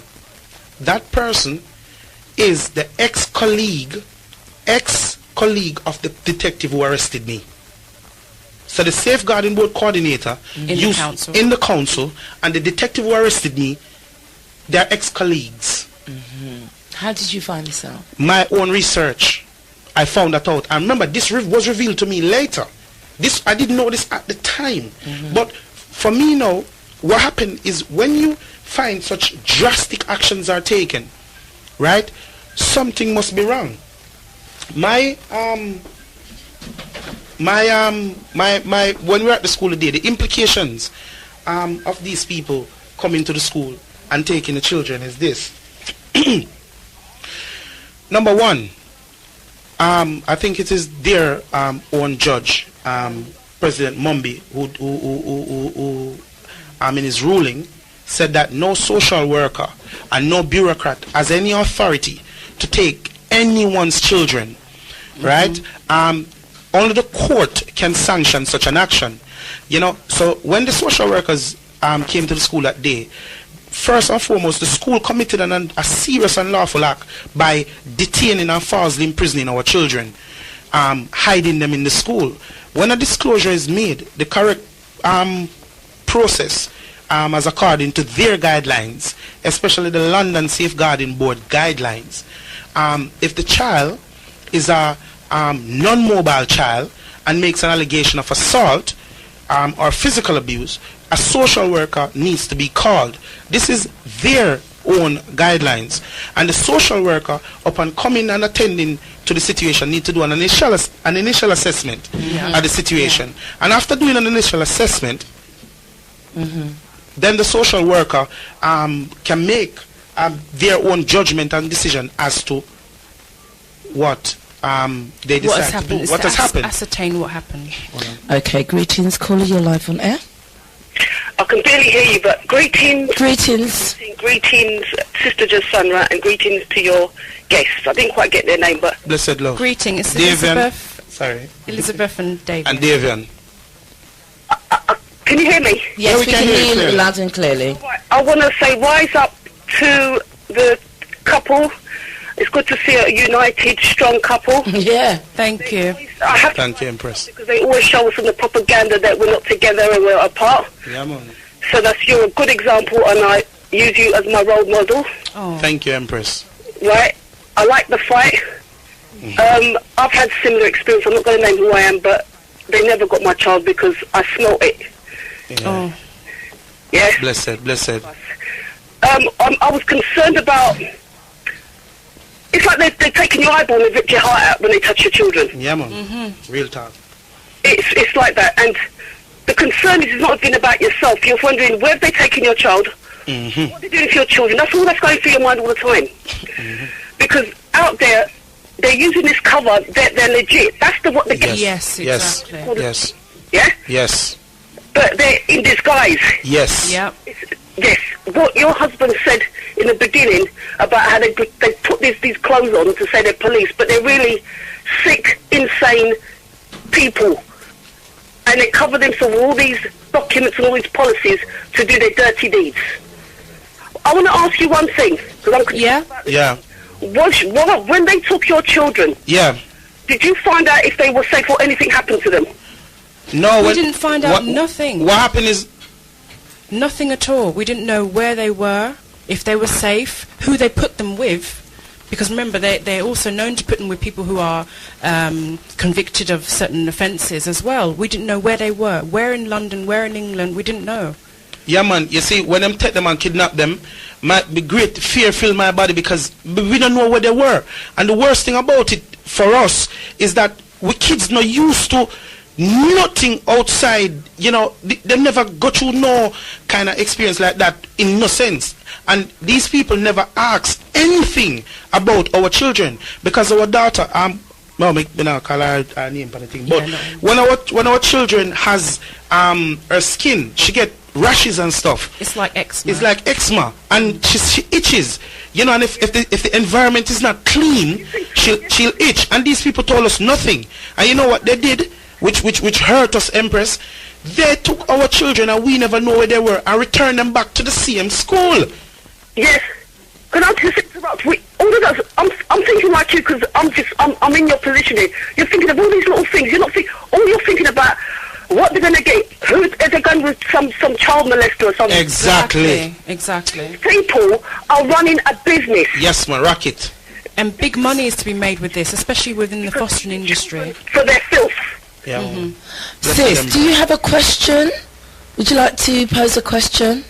The question, what I'm saying to you, when they're taking our children, and it's getting worse now, we need to break the law and protect our children. True story. People are now running, when they're hearing they're going to come and take you, they're leaving their country and taking their children. Yeah, man. I'm giving people a warning out there. These people are not legitimate people. Yeah, man. They are there as gangsters to take our children and to sell them and to do nasty things with our children. Exactly. I'm glad that our brother and sister here is doing it by their crooked law, because their law is not straight. Yes, agree. Well, give thanks, sis. Thank you so much for your words of encouragement. Blessed. Thank you. Excellent. So, bring us up to date now. I know the time is short, and I'm going to read out the phone lines. The numbers to call us on is 0753 800 5634. Alternatively, you can reach us on 0798, that's 0798 385 292952, or text us on 0757 222 2156. Greetings, caller, you're live on air. Hello, Galaxy. Yes, greetings, sis, you're live on air. Hi, Sister Tracy. Greetings, can you turn down your radio a little bit for me? Tracy, I haven't got a radio on, it's the phone. Oh, okay, alright then, go through. What's your question? Tracy, I just want to share experience with you, what happened last week with my grandson. Okay, go ahead. My granddaughter phoned me and told me 8:30 this social worker and police knocked her door, and she was so confused. Right.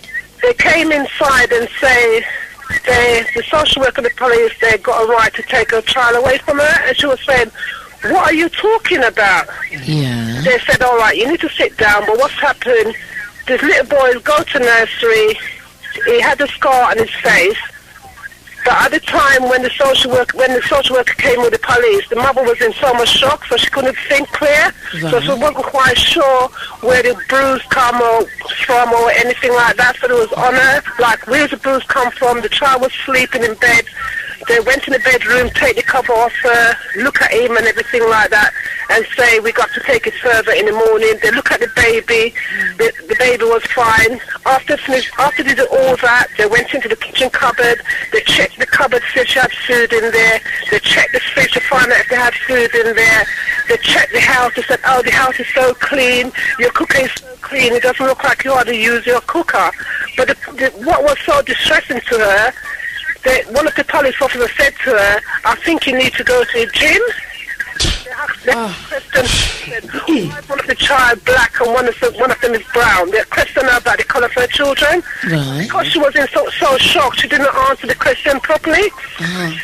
So the next day, I got on the phone, I ring the social service regarding this. I said, I'm the grandmother, I'm not happy with what happened with my daughter-in-law and grandson. I just want to know why they question her about the colour of her children and telling her to go to the gym. The social worker said it was the wrong move, they shouldn't have done that. But what happened, when she went to the doctor to have some tests done for herself, the African doctor reported her and the child to the social worker because they think the child was underweight or have a mark on her face. So, you know, she's quite distressed. The police officer ring her straight after I called her and said they're sorry what they did. I said, no, that's not good enough. So all Friday I've been trying constantly to get through the social worker because I want to take this further with the police. You can't question a young person about their size and about the colour of the children. That is totally not professional from a police side.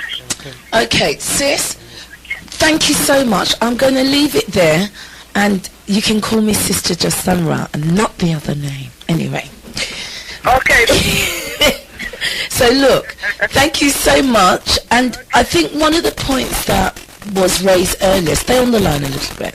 One of the points that was raised earlier was that there doesn't seem to be a grassroots organisation in which people can report their concerns and these injustices and examples of what you've just told me, right, to the authorities. Because if it's happening to you or yourself on the phone, on the phone, then how many other countless other people is it happening?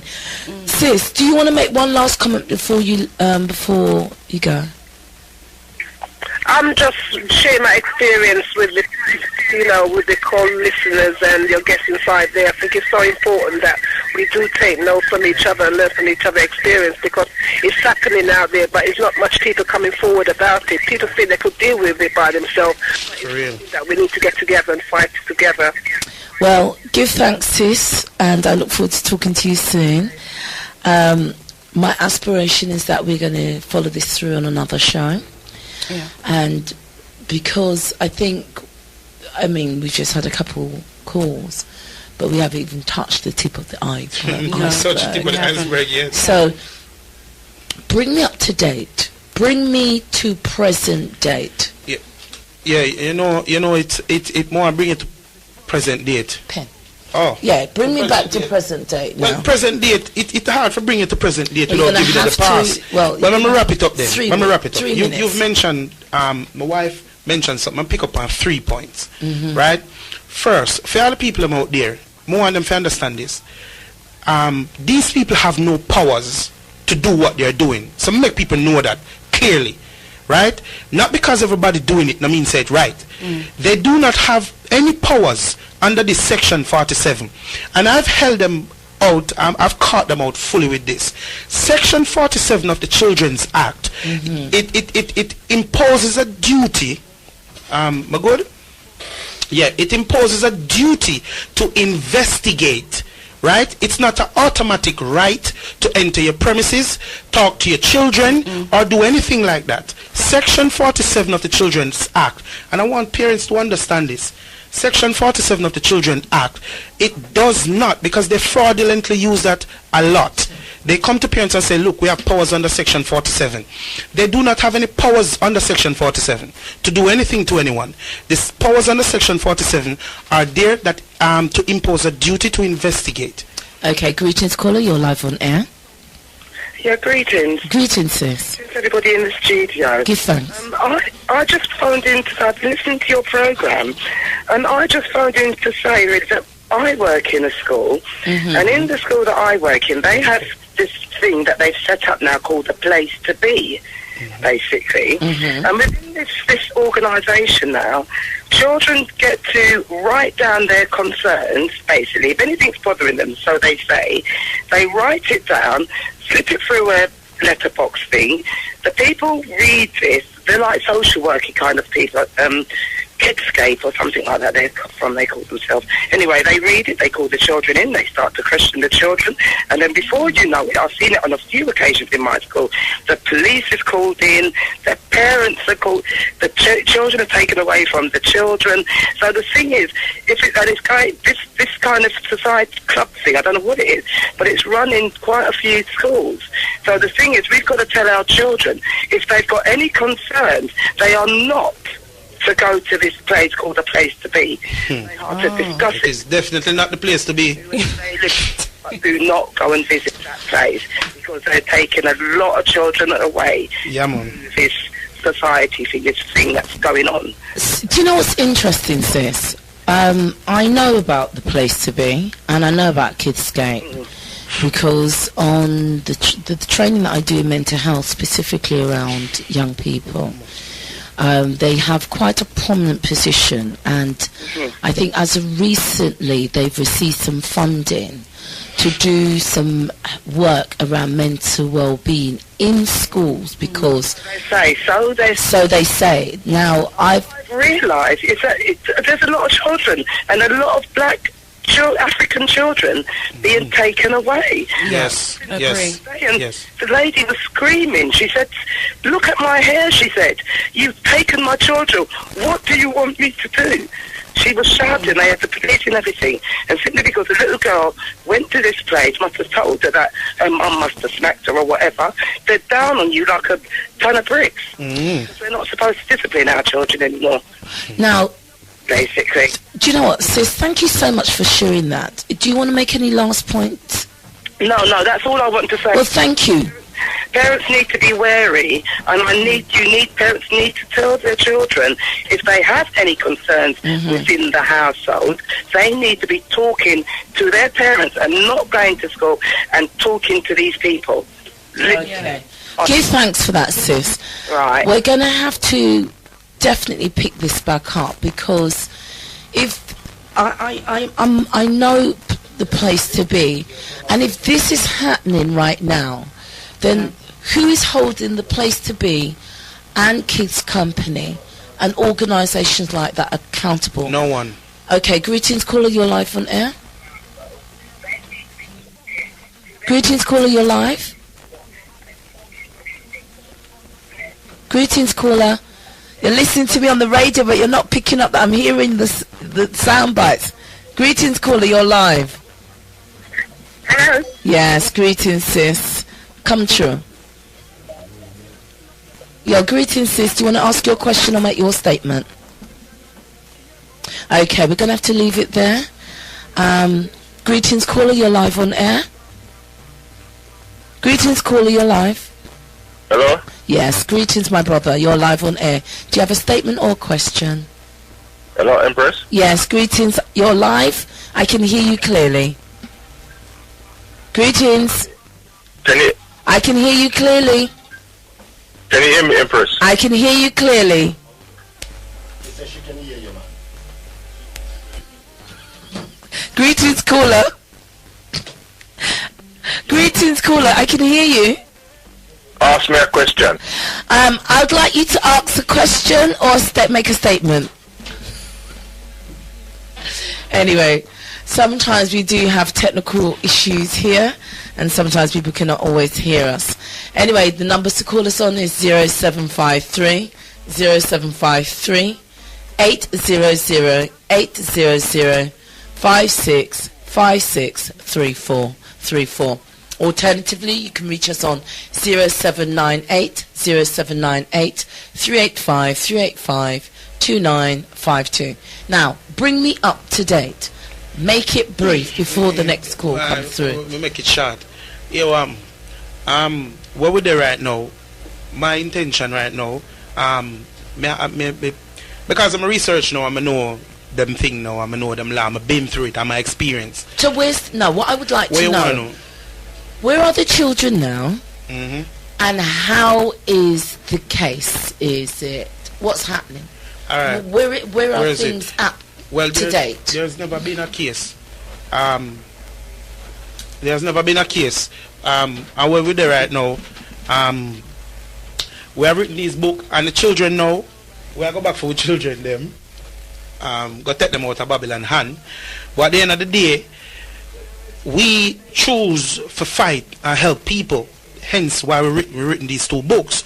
And I want people to know, say, you know, right now, we build a website because, as Empress just said, you find that there is no organization or nothing at all to help people who experience injustice by the system. So what I've done... No, there are organizations to help people. No, there are. Empress, let me finish something else now, please. Yeah, let's be factual. No, we are be factual. I mean, be very factual. But there are organizations. It's whether those organizations are effective and meeting the needs for the community. And that is fine. That is your view. Me I tell you, say, what me I talk about, there's no organization to help this. That's why them kidnap so much pitney. You see me? At the end of the day, what you call it? I have built a website called legalrebel.co.uk. That's my website. Can I help right now? I actively help parents with social services cases. I act as a Mackenzie friend. For many people who don't know what a Mackenzie friend is, a Mackenzie friend is a person who in the family courts assists parents with their cases. You know, we do not go in the court and present the case for you, but we help you to present your case. And it is better to have a Mackenzie friend than one of those professional losers they call lawyers in the family court. Greetings, caller, you're live on air. Greetings. Greetings, my sis. Right. I'm a social worker. Okay. Make a statement. I have been listening to the caller, the person, the parents. And it is sad what has happened. However, as a social worker, you have to follow the protocol, and your job is to safeguard vulnerable adults and children. Go on, sis, I can hear you. There is a problem in terms of following the protocol, and it's very difficult at times for a social worker to make that sound judgment. I've heard what the parent is saying about kidnap. It's not kidnap. We have a job to do, and whilst I empathize with them as a black woman, I do empathize. But unfortunately, we cannot just take the law into our hands. We have to do what we have to do, and to protect children. There are lots of children out there that get hurt, and we have to be mindful of the responsibilities that we have. As for saying that they didn't know where their children were, that was wrong. The social worker should have got in touch with the parents to let them know where the children are. So, caller, can my guest like to ask you a question?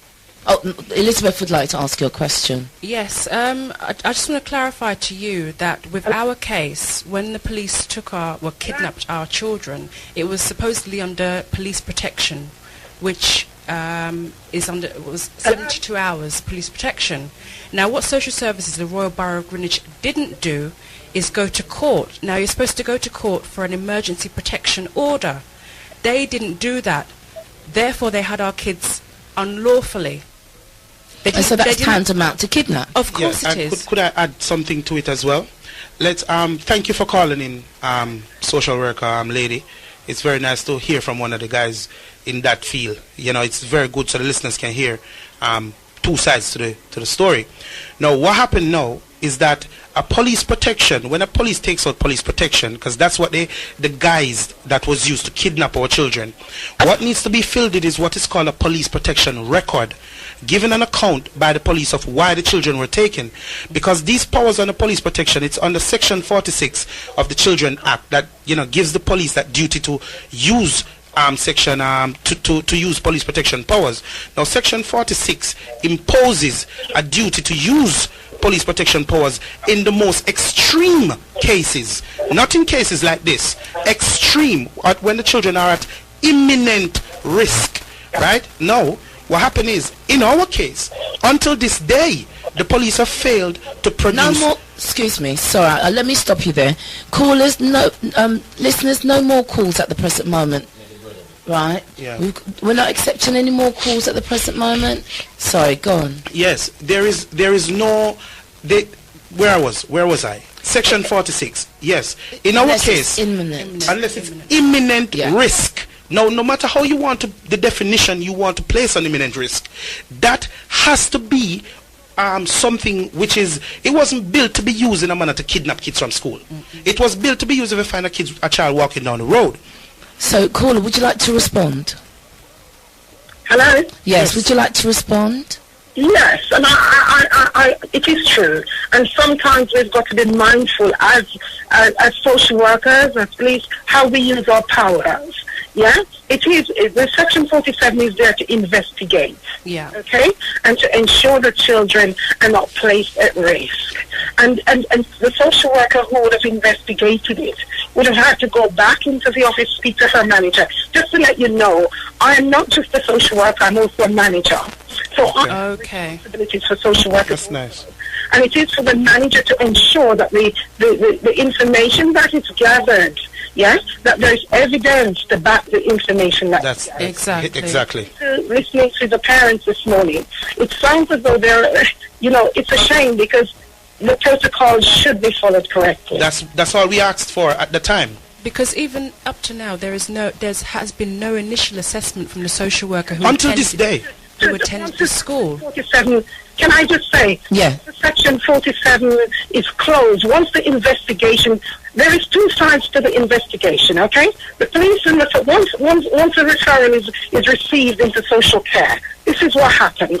Once you receive the referral into social care, you send the social worker, the manager has what's called a chat discussion with the police to let them know we've had this referral come into the office, and then the police then decide whether they want it to be a joint investigation or a single agency investigation.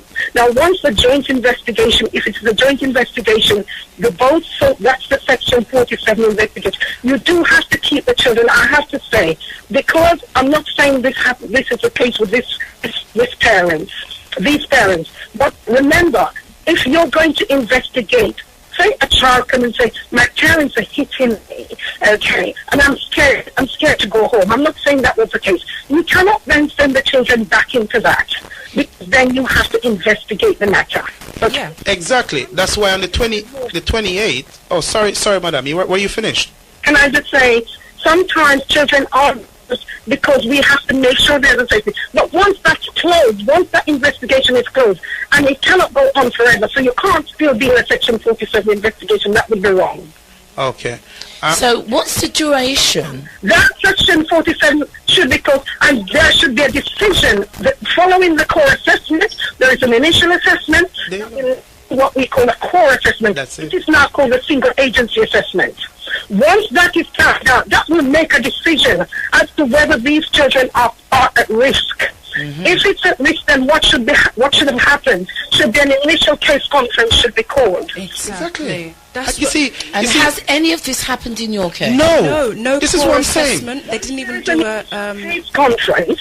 Once that is done, it will be deemed that those children are at risk, and therefore, and as a matter of fact, before it gets to that, what should have happened? The social worker should have gone to court to seek what's called an emergency protection order. Exactly. That's it. So can I interject now? The social worker should have sought an emergency protection order.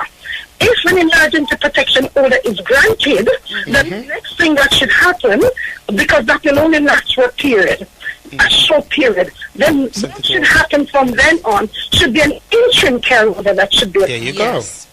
Following the interim care order, that interim care order can take some time to still allow social services to work with the family. We're not there to fight against parents. We are there to work with family because the courts are not in favor of children being taken from their parents. The courts are in favor of families sticking together. So as a social worker, you must be able to prove that you've done everything in your powers to keep these children safe. And some of that means that you must involve parents as far as possible in the decision making, and to try to rehabilitate. If it is that we feel that this parent is being overly strict, then it's about, okay, can you do some parenting classes? Let's help the parents.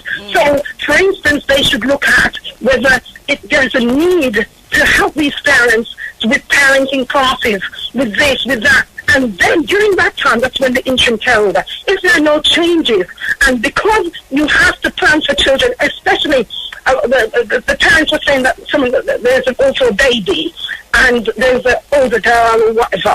Listen, because of this, you then have to look at permanent. You have to think about what is in the best interest of the children. There is a thing called permanency planning.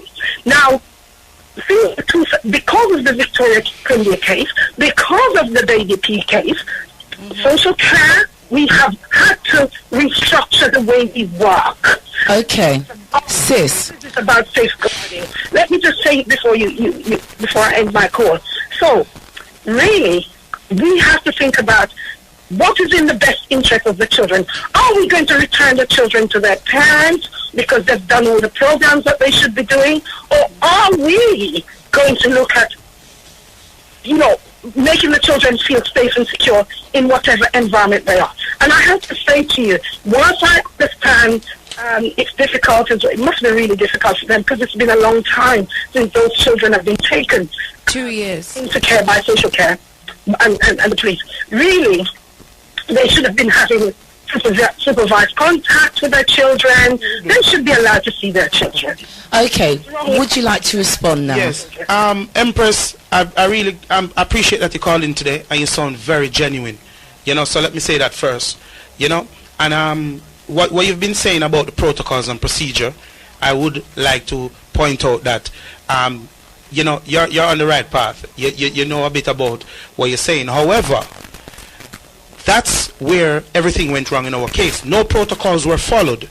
No adequate. Let me start. How do I make it concise? As you've said, they're supposed to have a strategy discussion before any of this. What they do, they didn't have no strategy. They had a strategy discussion in our case before they actually did an initial assessment, which in some cases is okay. However, until this day, we don't know whatever was discussed at that strategy discussion or anything. We weren't privy to that. No. When they came to the school acting under Section 47 before they did an initial assessment. That's backwards, right? Number 3, they told the school to hide our children in the school, to keep our children away from us. And I know, as a social worker like yourself, who sounds genuine, knows that is totally and utterly the wrong thing to do. Right, so they told the school to hide our children from us.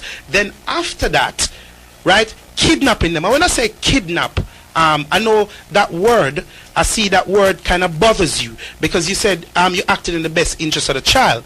Now, from our experience, no one that dealt with us acted in the best interest of our children. So, please forgive us when we don't take that mantra, that slogan that's used very seriously, right?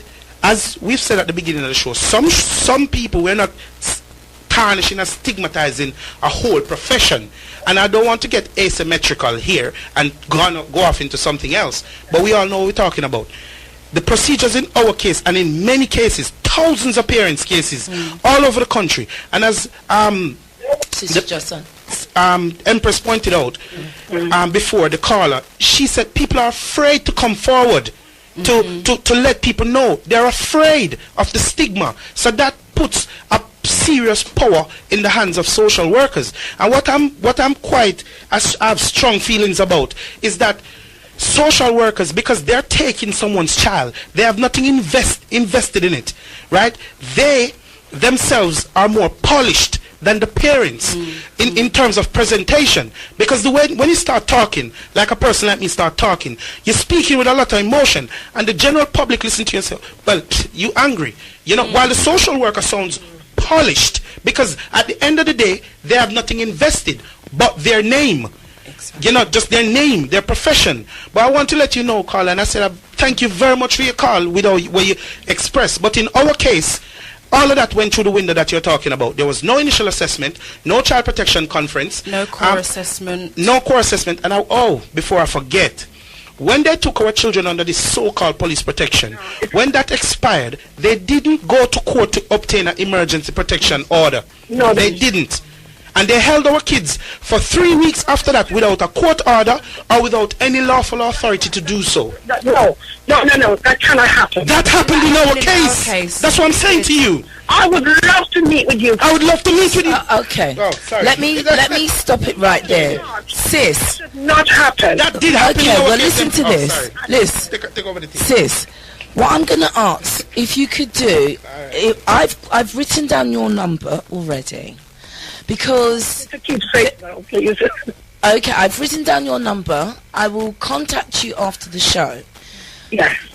So I'm going to sign you off now, but thank you so much for your contribution. Blessed, Don't go away. Do some work with you guys. To be Brilliant. Yeah, man, blessed. station around. Yeah, man. Thank you very much for your call. Okay, sis. Thank you. Thank you. So what I'm going to do, I've got the sister's number. You're going to be coming back in a couple strong's time, Yeah, man. Yeah. which we had spoken about. Yeah. Because I think what needs to be said, there's a lot more Yeah. to the story. There is a lot more. There's a lot And more. what's interesting, and I thank you all for your input and your contribution, what's interesting and what's going to unfold is the discrepancies and the clear things that they did not do. That you're basically going to highlight.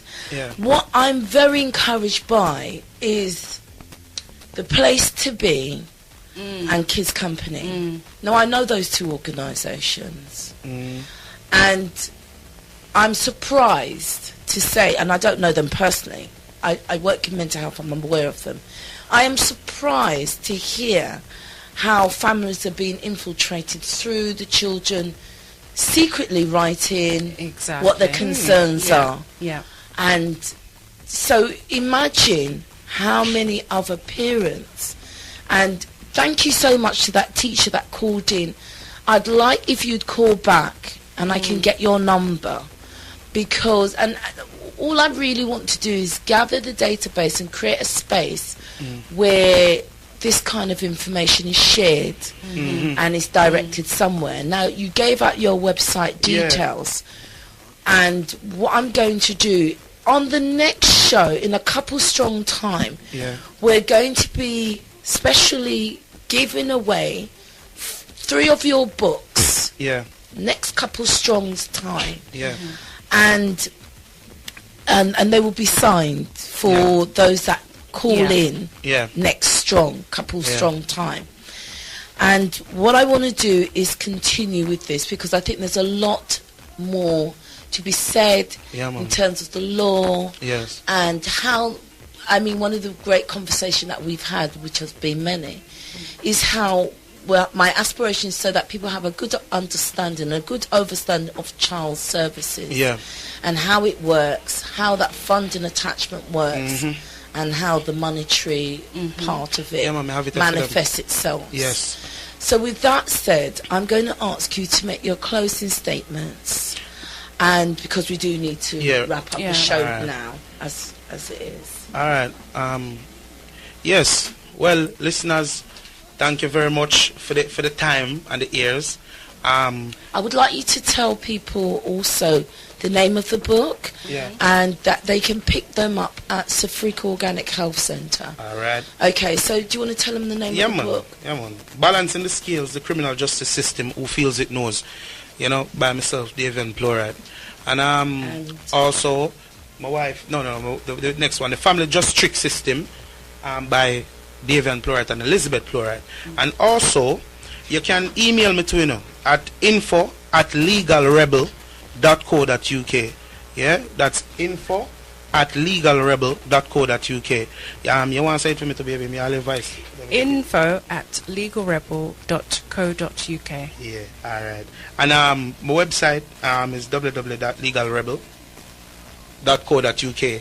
And also, as I say, I act as a Mackenzie friend for people involved with the social services.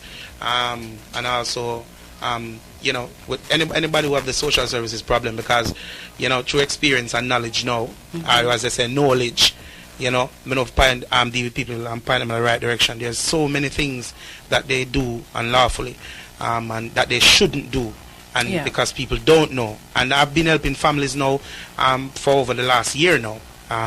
You know, fight these people and go through the courts, and you know, even assisting. You know, ironically enough, I've helped a couple of families get their kids back, and they still have the grasp on my children. Sorry, not kids, my children.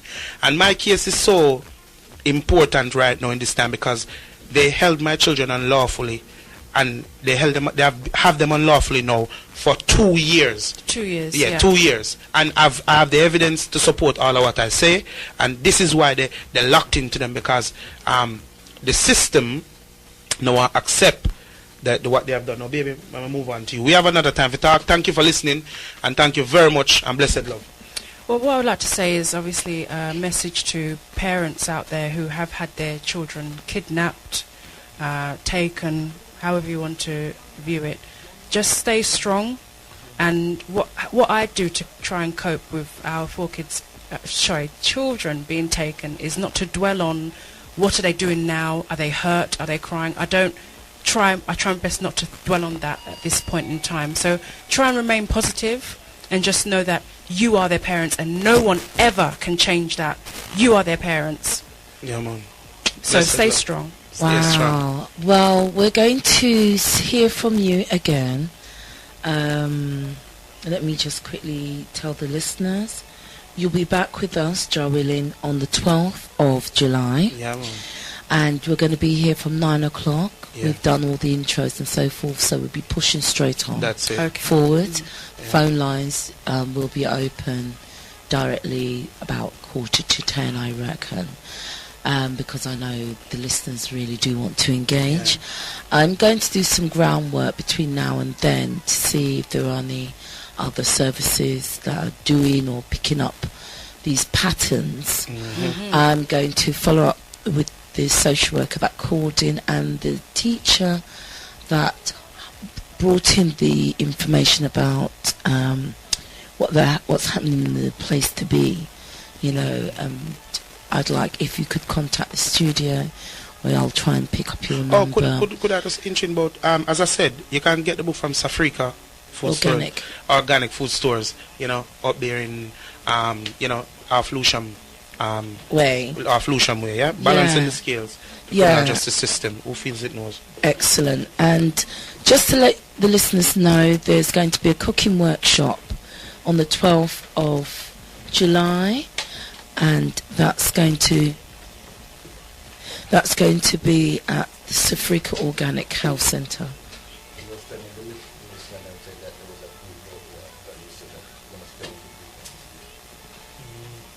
The group.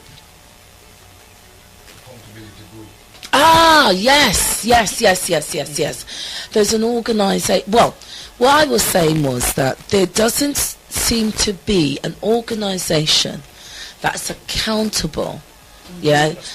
What I want to know, I think the Dr. Abu has brought it to me, right? Who are Kids Company, the place to be, accountable to? That's what I'm asking the question, because the work that I do within mental health, I've come across this organisation and spoken about their works. And what I want to know is, who are they accountable to? If they are using this method to interact with the children, asking children to raise their concerns, put it in a box, and then, based on what the children are saying to them, calling social services prior to speaking to parents, and then parents are having to be brought in afterwards. I want to know, who are they accountable to? And what I am going to do, in the next couple of strongs, I am going to follow up that inquiry for myself. Because what I have noted is that they have received a certain pocket of funding, and they are working within schools. I don't know how far-reaching they are, but I know they're in the work in the immediate London area. That's what I'm aware of. It could be Southwark, Lambeth, Lewisham, Boroughs, Croydon, but I don't know. But what I do need to do is to do some research around that, so that when we come back in a couple of strong's time,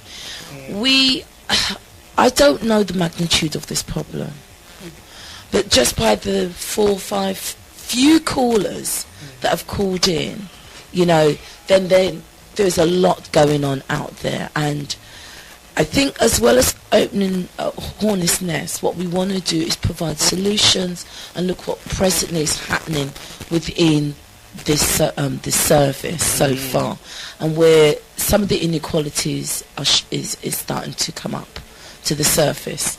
So with that said, I'm going to leave it there. Thank you for coming in.